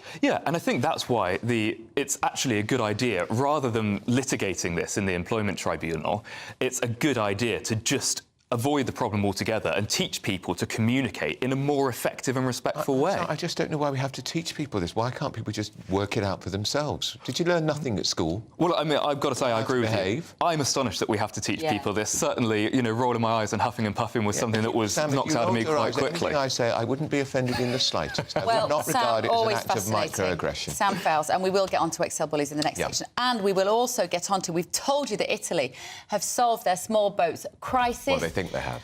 They think they have, but we'll tell you why. I promise you we will get to it. Our guest is in the next section. See you in a minute. Next up. Big news, big debates, big opinion. Patrick Christie's Tonight is the week's biggest show. Every weekday, 9 to 11 p.m, we've got the inside track on the day's top stories. There'll be sharp takes you won't get anywhere else. We will set the news agenda, not just follow it, and I want to bring you along for the ride. Whatever it is, we'll have our finger on the pulse. It's news, but it's this close to entertainment. Patrick Christie's Tonight, 9 to 11 p.m, only on GB News, the People's Channel, Britain's news channel. GB News is Britain's news channel, and now you can support it. All you have to do is scan that QR code that's up on your screen right now, or you can go to gbnews.com/support and become a GB News member. You'll have fantastic benefits. We're also going to organise special events where you as GB News members can meet the presenters, the on-screen faces. Scan the QR code or go to gbnews.com/support. Thank you so much. 2024, a battleground year. The year the nation decides. As the parties gear up their campaigns for the next general election. Who will be left standing when the British people make one of the biggest decisions of their lives? Who will rise? And who will fall? Let's find out together. For every moment, the highs, the lows, the twists and turns. We'll be with you for every step of this journey. In 2024, GB News is Britain's election channel. I'm Michelle Dewberry, and I'm not here to tell you what to think. I'd much rather hear what you have to say. So, send in your opinions to gbviews@gbnews.com. Keep them clean, and you never know, I might read them out. With my panel here on Jubes & Co, we debate, we get stuck into the issues of the day on a show where all views are welcome, especially yours. GB News, the People's Channel, Britain's news channel. I'm Christopher Hope. And I'm Gloria DiPiero, bringing you PMQ's live here on GB News. Every Wednesday, we'll bring you live coverage of Prime Minister's questions when Rishi Sunak and Sir Keir Starmer go head-to-head in the House of Commons. We'll be asking our viewers and listeners to submit the questions that they would like to put to the Prime Minister, and we'll put that to our panel of top politicians in our Westminster studio. That's PMQ's live here on GB News, Britain's election channel. In the GB Newsroom, we bring you the news as it happens. With our team of dedicated journalists across the UK, we're ready to give you accurate reporting every day. When the news breaks, we'll be there with bulletins on GB News, the People's Channel, Britain's news channel. Your weekend starts here with Friday Night Live with me, Mark Dolan, 8 till 9 on GB News. Big stories, big guests and big laughs as we get you ready for a cracking weekend. That's Friday Night Live with Mark Dolan. Fridays 8 till 9 on GB News. Bring your own drinks. The admission's free.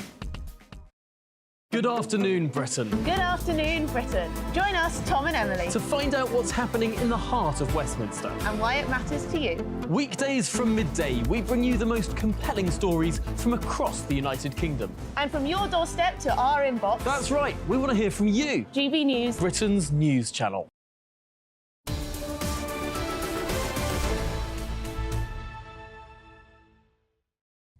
(11:27). You're with Britain's News on GB News with Andrew Pearce and Bev Turner. So Scotland's former First Minister Nicola Sturgeon gave evidence to the UK COVID inquiry in Edinburgh yesterday. She got very emotional, perhaps crocodile tears. Let us know what you think. She was taking questions from Jamie Dawson, KC. The pandemic struck. There's a large part of me wishes that I hadn't been, but I was, and I wanted to be the best First Minister I could be during that period. It's for others to judge the extent to which I succeeded. She's not alone in wishing she hadn't been the First Minister during the pandemic. Right, and this There's was a lot just, of people who this feel was like just that. after she'd been mocking Boris Johnson's suitability to be Prime Minister, and the Casey turned the question on her and said, well, were you the right person to be First Minister? How this woman's star has collapsed, fallen, the fall from grace is extraordinary, Kevin. Extraordinary. Kevin Scobie, sorry, let me introduce you. Kevin Scobie. We're both sort of incensed, aren't we, by that performance? I mean, this time last year, she was still First Minister. Yeah. Her political career seemed set there. She wasn't as popular as she had been, but she seemed pretty untouchable. Hang on, we've lost your mic, I think, Kevin. We're going to try and fix it for a moment. That's OK, because I like to fill time telling you what I think about Nicola Sturgeon at the COVID inquiry. Those tears. Think about the tears of the mothers whose teenagers took their own lives because They were locked in bedrooms and couldn't cope with that amount of isolation. And the families that were torn apart by completely unscientific and unnecessary policy decisions. They were so extreme in Scotland. She was even more draconian than here, Andrew. Well, she was in a she was arm wrestling with the Prime Minister. We've got Kevin Schofield back. With Mike. So we've just good. Therapy for me. She stood down unexpectedly. And then there was the scandal. She was arrested very soon. As was her husband, who's the chief executive of the party, which is always an unhealthy position to be chief executive of the SNP. The SNP's running the country, and the treasurer. That is all ongoing. Then there was the mess she got herself into over trans children and self-identification, wasn't it? Being thrown out here by the British government in Westminster, and here she is now, weeping and wailing, trying to get sympathy at the COVID inquiry. It didn't wash. It didn't, and I think the people that would have given her the benefit of the doubt in the past won't give her the benefit of the doubt now. I think because her reputation has taken such a hammering over the last 12 months, not least because of these WhatsApp messages, which no longer exist. Deleted. Well, lots and lots of them. Policy. Absolutely. Well, she says it was Scottish Government policy, but some of our ministers weren't doing it. So either it wasn't government policy or they were just ignoring her. Either way, it's not great. Weren't they using burner phones, so there was no... Is that true? Well, it was certainly, how do you describe them, as disposable phones claimed on expenses, but the SNP say that this was because these were for staff working from home during lockdown. So that's their defence of it. So it's not been proven that that's anything to do. But getting rid of every single WhatsApp message, when the Prime Minister, Rishi Sunak, got criticised because some had disappeared, all of hers went, and she did it. Well, she did it, and she admitted that yesterday. Eventually, it was kind of dragged out of her that she had done it herself, manually. And having promised at a famous press conference, she was asked directly, will you hand over all messages, WhatsApps, emails, etc. That was a while ago, that to the inquiry. It was in 2021, I think, you know, one of the daily ones during the pandemic. And she said yes, but she had already got rid of them by then. And I suspect she then thought even more, let's get rid of even more. I'd have to be shown how to delete a WhatsApp message, because I didn't know you could delete them. Well, yeah, I mean, and I always thought that maybe they'd be backed up somewhere. Yes, exactly. They are. Aren't they backed up in something called the cloud? No, they're absolutely backed up. And if they wanted to go to Meta and see these messages, they could do so. And this is what's so infuriating, because like you say, in 2020-21, she said, yes, of course I will give all of my communications if the event arises of an inquiry. And then yesterday she said, I didn't retain them in line with the procedure. And then she said, I was acting in accordance with advice I'd been given since my first day in government, which is not to leave messages on a phone. Well, that's a complete contradiction to what you said a couple of years earlier. So and also she's been in government since 2007. You've got to remember, the SNP have ruled the roost in Scotland for a very long time. But Alex Salmond, who was First Minister at the time, he has come out, I think yesterday he was saying, but when he was First Minister at that time, he wasn't aware of this policy that he had to get rid of messages, so something doesn't quite add up. If that was... Who was she advised to get rid of them by? A civil servant? A big boy told me. She's the First Minister. Absolutely. A very powerful First Minister. A policy like that does not get brought in without her. Because she was such a control freak. Well, yeah, and that was one of the problems, was that she kept a very close coterie of advisors round about her. Didn't really consult with her cabinet very much, didn't really rate her cabinet very much. No. So every decision, every major decision was taken by her across every portfolio, because that was the other thing. During the pandemic, she fronted these press conferences every single day in the way that Boris Johnson, even Boris Johnson didn't do that. And they went on for a long time. Handed over to Matt Hancock, etc. Just before we go, what happens to this woman now? Well, politically, she's finished. Politically, she's finished. You know, she's never coming back. Tatters. I'd be very surprised if she stood for re-election in the 2026 Scottish Parliament elections. I think ideally she would have liked to have gone on to a nice UN job. But with her reputation the way it is, I'd be very surprised. And if she gets charged, and we don't know if she will be. Still the police investigation. Still the police investigation going on. So our life is pretty much on hold until we know what happens. What was she hiding? What were her motivations? What was she hiding? That's what the public deserve to know. Kevin, great to see you as always. We've got to move on, I'm afraid. It's been a very quick show today. Still to come, do women hate it when their fat friend loses weight? We'll be discussing that and more. Stay with us. This is your news, though, with Sam now.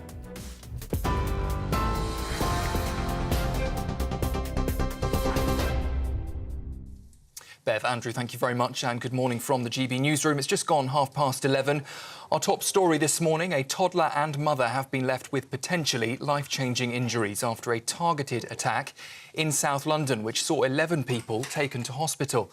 The Metropolitan Police say a man threw a corrosive substance at the mother and her 2 children, injuring them along with 5 police officers and 3 other women who were injured after coming to help the family. We understand no arrests have been made so far, but a manhunt is underway for the suspect, who is believed to be known to the mother. Officers are also working with partner agencies to locate and arrest the suspect. The Fire Brigades Union has announced a settlement of £20 million for firefighters injured in the Grenfell Tower disaster. The union reports that 114 firefighters had brought claims at the High Court against companies responsible for cladding on the building and against the Borough of Kensington and Chelsea. The blaze in 2017, the deadliest in the UK since World War II, claimed 72 lives. The public inquiry into the disaster is set to release its final report later this year. In other news, Greta Thunberg is appearing in court for a public order offence after protesting in London last year. The 21-year-old was arrested during the demonstration near Mayfair in October as oil executives met for the Energy Intelligence Forum.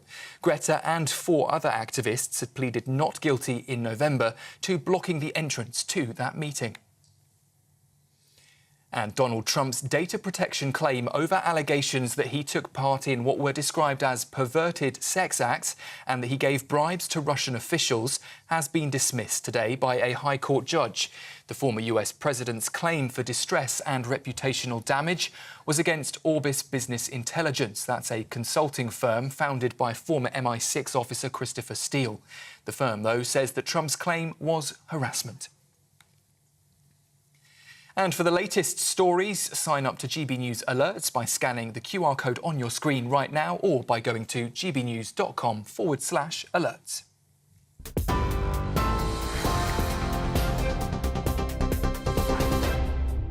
For exclusive, limited edition and rare gold coins that are always newsworthy, Rosalind Gold proudly sponsors the GB News Financial Report. And here's a quick look at the morning markets. The pound will buy you $1.2631 and €1.1700. The price of gold is £1,607.77. That's per ounce. And the FTSE 100 is currently at 7,665 points. Rosalind Gold proudly sponsors the GB News Financial Report. Well, up at noon, Good Afternoon Britain with Tom and Emily, and they're with us here. now. We are here. How are you two? Morning. Very well, very well. We're going to have an interview, a sit-down interview with Mike Freer, the MP, of course, who has said that he'll be standing down at the next election because of a series of death threats from various groups, including Muslims Against Crusades. And indeed Ali Harbi Ali, who, of course, we'll remember was the man who murdered Sir David Amess. Well, the interesting story about that is it wasn't just Sir David Amess on his hit list. Also on his hit list was Mike Freer. And he turned up in Mike Freer's constituency with a knife. And if Mike Freer had been at his office in his constituency that day, he could well have been the person who was stabbed. And remarkably, the reason he wasn't there is that was the day he was appointed to be a minister by Boris Johnson. And so he was down in Westminster rather than up in his constituency. But if he hadn't been made a minister that day... extraordinary. But I'm worried. He could have been... And because he wears a stab jacket, his constituency office burnt down by arsonists. I think the real worry is our democracy under threat by extremist groups, from extremist groups. And I think we saw Angela Rayner being massively heckled and aggressively, I think, very intimidating.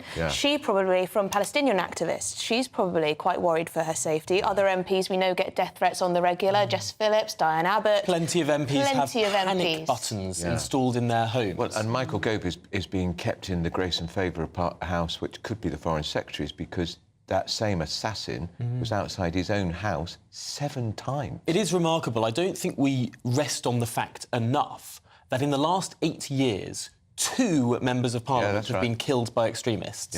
It's a really, really serious issue, and it is perhaps little doubt that when some members of Parliament are thinking, what am I going to do next year, or even later this year? Am I going to stand again, or am I going to prioritise my family? Many people are prioritising their families. It's a worry, isn't it?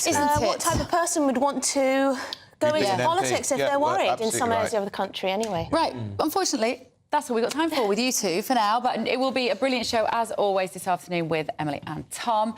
For now, though, you're with Britain's Newsroom on GB News. Do not go anywhere. Stay there.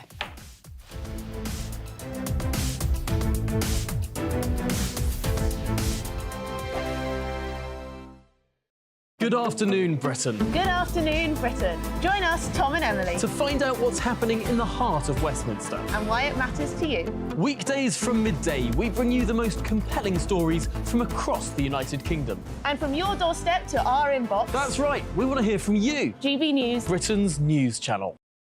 GB News, unlike other broadcasters, isn't obsessed with the London-Westminster bubble. We think there's a nation beyond the M25, and that's why we talk about the issues that matter across the land. Join me on State of the Nation, 8 to 9 o'clock, Monday to Thursday, on GB News. Daisy's listening, and you should too. Every Sunday from 11, join Michael Portillo. There will be topical discussion, looking at the week before and the week to come. So kick back and relax at 11 a.m. on Sundays on GB News with me, Michael Portillo. GB News, the People's Channel, Britain's news channel.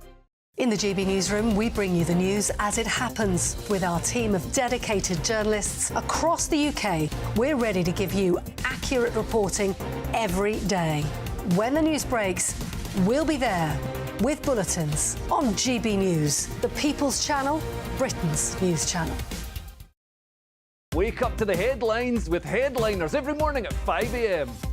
We treat you to the day's biggest stories before anyone else, 7 days a week. You can catch up on everything you need to know before you've even had your kippers. Headliners every morning at 5 a.m, only on GB News, the People's Channel, Britain's news channel. I'm Andrew Doyle.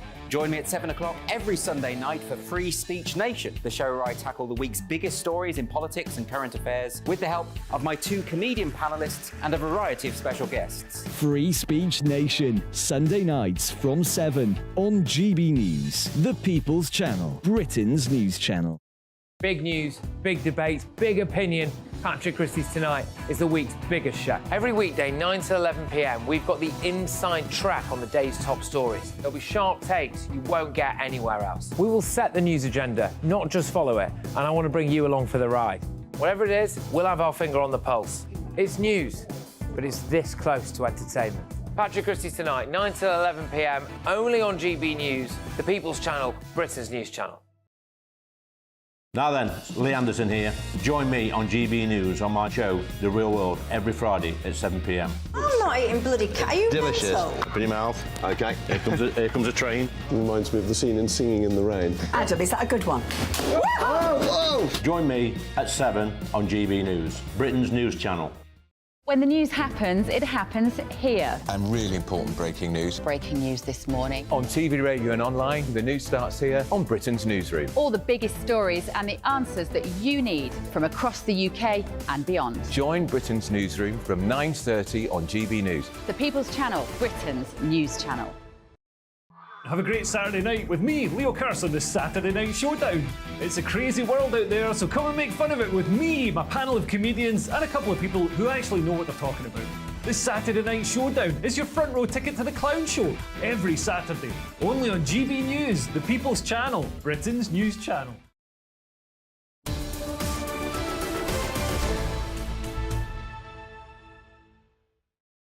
It's 11:42 with Britain's Newsroom on GB News. Andrew, you're on the telly. Sorry. Carol Malone. She whittles right. away. She We've whittles got Carol away. Malone here. I have to tell him that nearly every day, you know. He's always busy. He's a very, very busy man, you know. He fits us in between all the many things he does. Nikki Hodgson is with us and Carol Malone as well. Right, let's talk about Justin Welby and Rwanda, Carol. Yes. Kick us off with this. Yeah, now this is the Archbishop now has he stood up in the Lords this week and told the world that the Rwanda bill was very damaging for it gave us a bad reputation in the international community because we were damaging the law. Anyway, this is a bloke, and today now he's banded together with two more peers to try and smash this. But he wants to get together with One of them, the former head of the Supreme Court, is supposed to be a beacon of impartiality. We know she's not because she's got called for this. But the three of them have got together now, and they want the UNHCR to have the final say on whether or not Rwanda was a safe country. Now, I don't know whether the three of them know, but the UNHCR takes people. It does. They send people to Rwanda since, I think it's since 2019. They've sent 1,700 last year. They sent 140 refugees. From Libya? From all over, Piers, from all over Africa, from Ethiopia, Chad, Nigeria, Cameroon, everywhere. So it's not good enough for us to send them, but it's all right for the UNHCR to send them. Anyway, but he stood up in the Lords this week and he just talked down again to the British people. He doesn't realise what the Lords is for. He doesn't seem to realise this is not a chamber where you smash laws that have been passed in the elected house.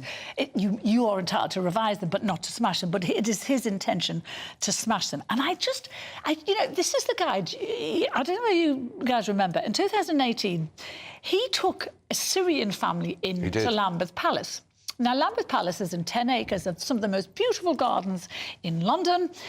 He gave them a 4-bedroom cottage, did a big PR thing about it. Did, remember. As soon as it had served its purpose, the family were kicked out. Because apparently 10 acres of beautiful grounds is not suitable for a refugee family from Syria. Apparently, maybe it's too good for them, I don't know. So how he can stand up there and say he cares about migrants, which is what he did this week, I mean, it shocks me. Let's just want to interrupt, ladies, a minute, Nikki and Carol, just for a second, because while we're talking of migrants, we do want to deal with this story. We've been training it all morning and our guest is now available.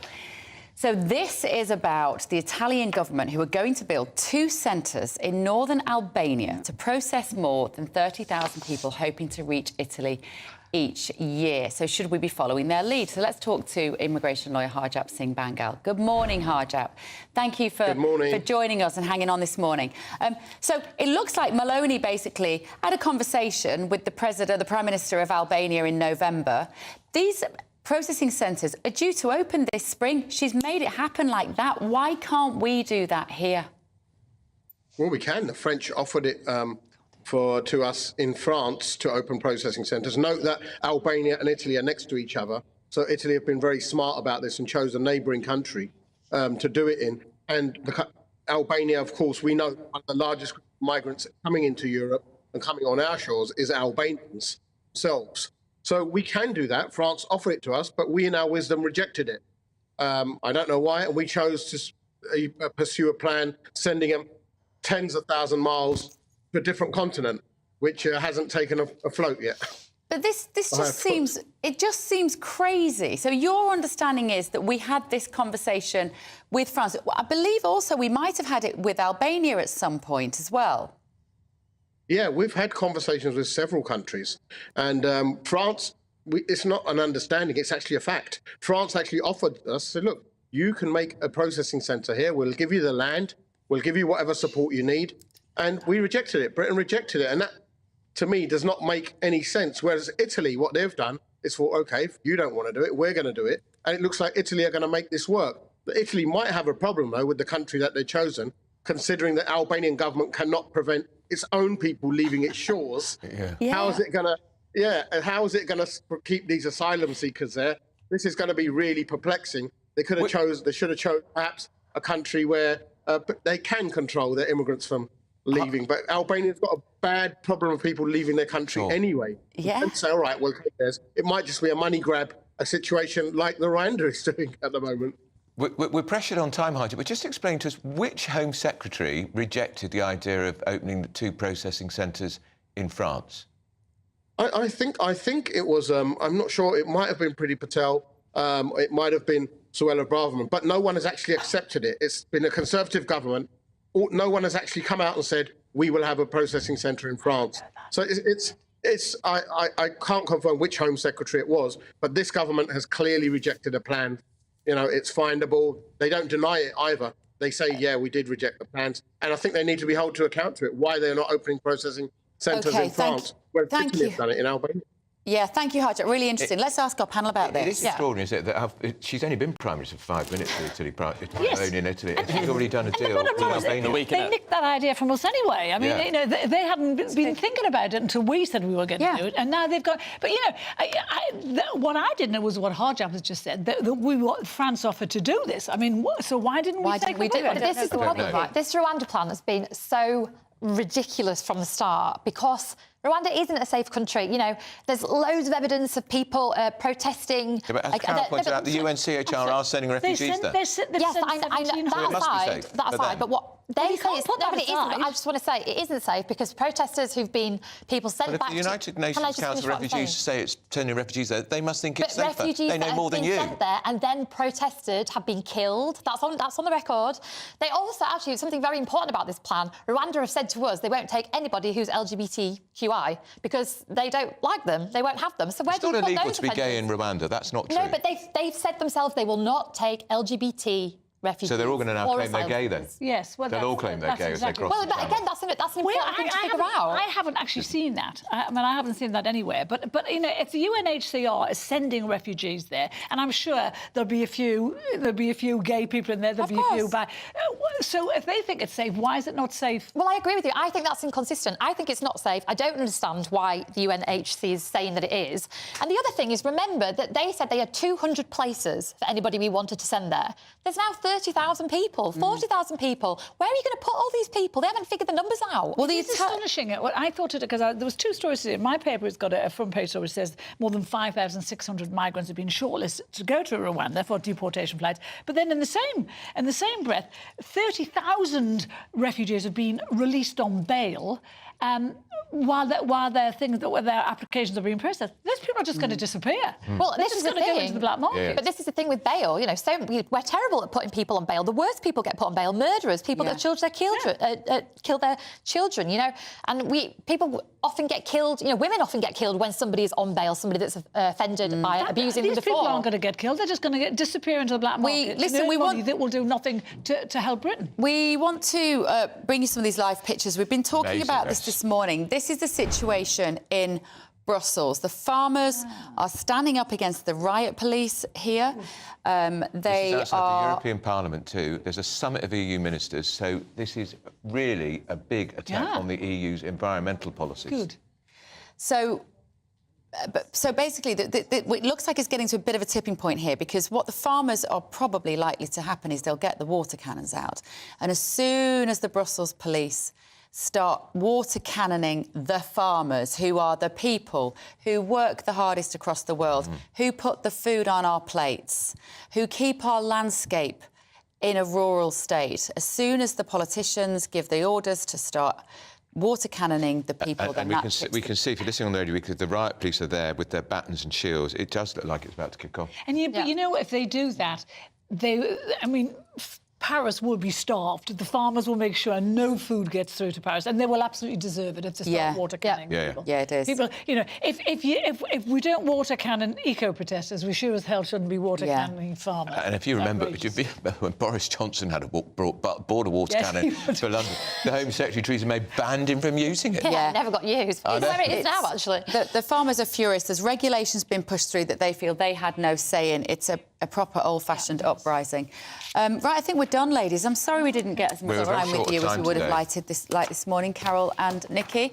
That is it from Britain's Newsroom for today. Up next, Good Afternoon Britain with Emily and Tom. See you tomorrow.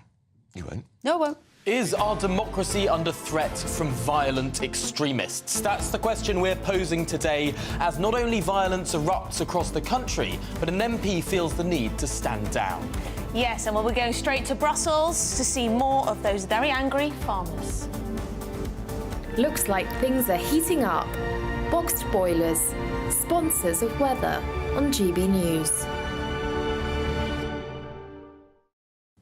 Hello, a very good morning to you. It's certainly been a changeable week, but today is fine for most of us. Hazy sunshine, yes, but also some rain in the far northwest of Scotland. We start with some showers in the northwest of Scotland. The best of any clear spells will be across central and eastern parts of England, where it will be chilly first thing, but actually a fine day follows. Some higher cloud is building from the southwest, so it's not going to be completely blue skies. There will be some cirrus in the sky, so white cloud, but bright and dry for most, except for the northwest corner where the showers turn to more persistent rain and the breeze picks up later. Nevertheless, temperatures not far from average for the time of year, 7 to 9 Celsius. Into the evening, we're going to see that rain become more widespread across Scotland, but it will remain heaviest and most persistent in the north and the west. Drier interludes to the east of Scotland. In general, the cloud thickens across the whole of the UK by the end of the night. We keep the clear spells in the southeast, where there will be a touch of frost, perhaps a few mist patches first thing. But otherwise, as that cloud builds, as the wind picks up as well, it's going to be a milder start to the day tomorrow compared with this morning. And it will be a grey start for many, especially in the west, where the cloud will be covering the hills. There'll be some mistiness around and a grey day for many. Just some brighter interludes in the east at times, but there'll be some dampness in western hills, especially western Scotland and Northern Ireland. However, with the wind coming from the west, and it will be a blustery wind, highs of 13 Celsius. That warm feeling inside from Boxed Boilers, sponsors of weather on GB News.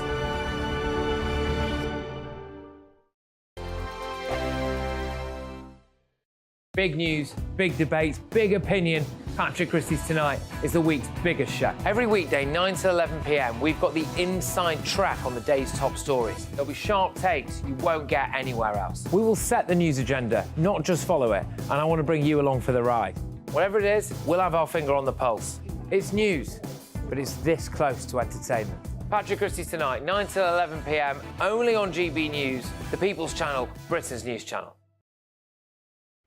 2024, a battleground year. The year the nation decides. As the parties gear up their campaigns for the next general election. Who will be left standing when the British people make one of the biggest decisions of their lives? Who will rise? And who will fall? Let's find out together. For every moment, the highs, the lows, the twists and turns. We'll be with you for every step of this journey. In 2024, GB News is Britain's election channel. I'm Christopher Hope. And I'm Gloria Di Piero, bringing you PMQ's Live here on GB News. Every Wednesday, we'll bring you live coverage of Prime Minister's questions when Rishi Sunak and Sir Keir Starmer go head-to-head in the House of Commons. We'll be asking our viewers and listeners to submit the questions that they would like to put to the Prime Minister, and we'll put that to our panel of top politicians in our Westminster studio. That's PMQ's Live here on GB News, Britain's election channel. Join us every night on GB News at 11 p.m. for Headliners, which is 3 top comedians going through the next day's news stories, which is exactly what you need, because when the establishment has gone crazy, you need some craziness to make sense of it. Headliners. You don't have to bother reading the newspaper. We've got it covered for you. Every night at 11 p.m. and repeated every morning at 5 a.m. We won't send you to sleep like some of the other paper review shows out there. So join us 11 p.m. every night on GB News, the People's Channel, Britain's news channel. Your weekend starts here with Friday Night Live with me, Mark Dolan, 8 till 9 on GB News. Big stories, big guests and big laughs as we get you ready for a cracking weekend. That's Friday Night Live with Mark Dolan. Fridays 8 till 9 on GB News. Bring your own drinks. The admission's free. In the GB Newsroom, we bring you the news as it happens. With our team of dedicated journalists across the UK, we're ready to give you accurate reporting every day.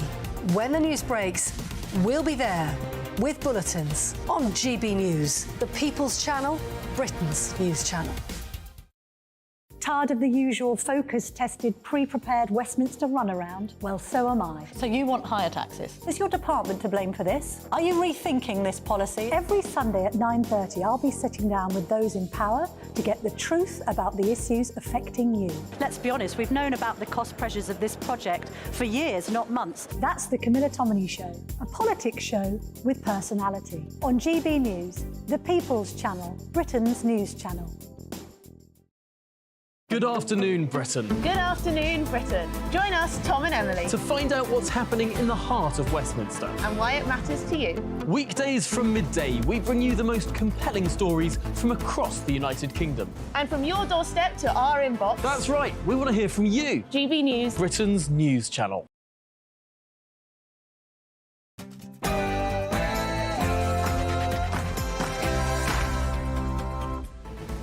Good afternoon, Britain. It's just coming up to 12 o'clock on Thursday, the 1st of February. Manhunt underway. Police are scouring the capital in search of a man they describe as a dangerous individual. That's after a horrific attack in South London.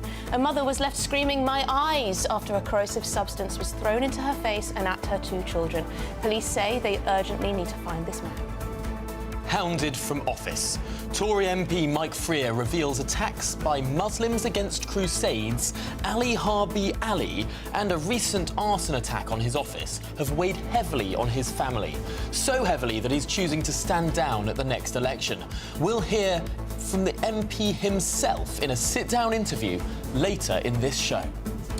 And blood on your hands. That's the charge levelled at tech bosses yesterday during an extraordinary Senate hearing in the US. Senators accused social media companies of being culpable for the deaths of users on their platforms. But should social media bosses take personal responsibility for the safety of our children?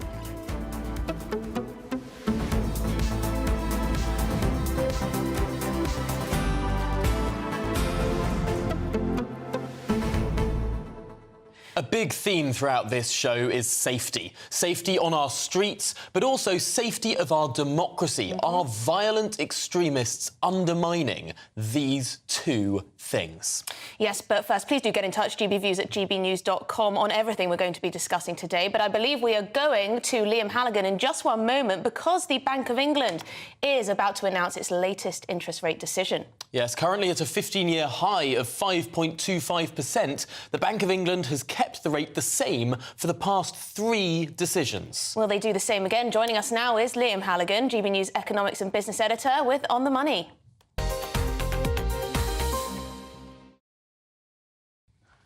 I'm glued to my screen, guys. I'm on Twitter or X or whatever it's called these days, waiting for the news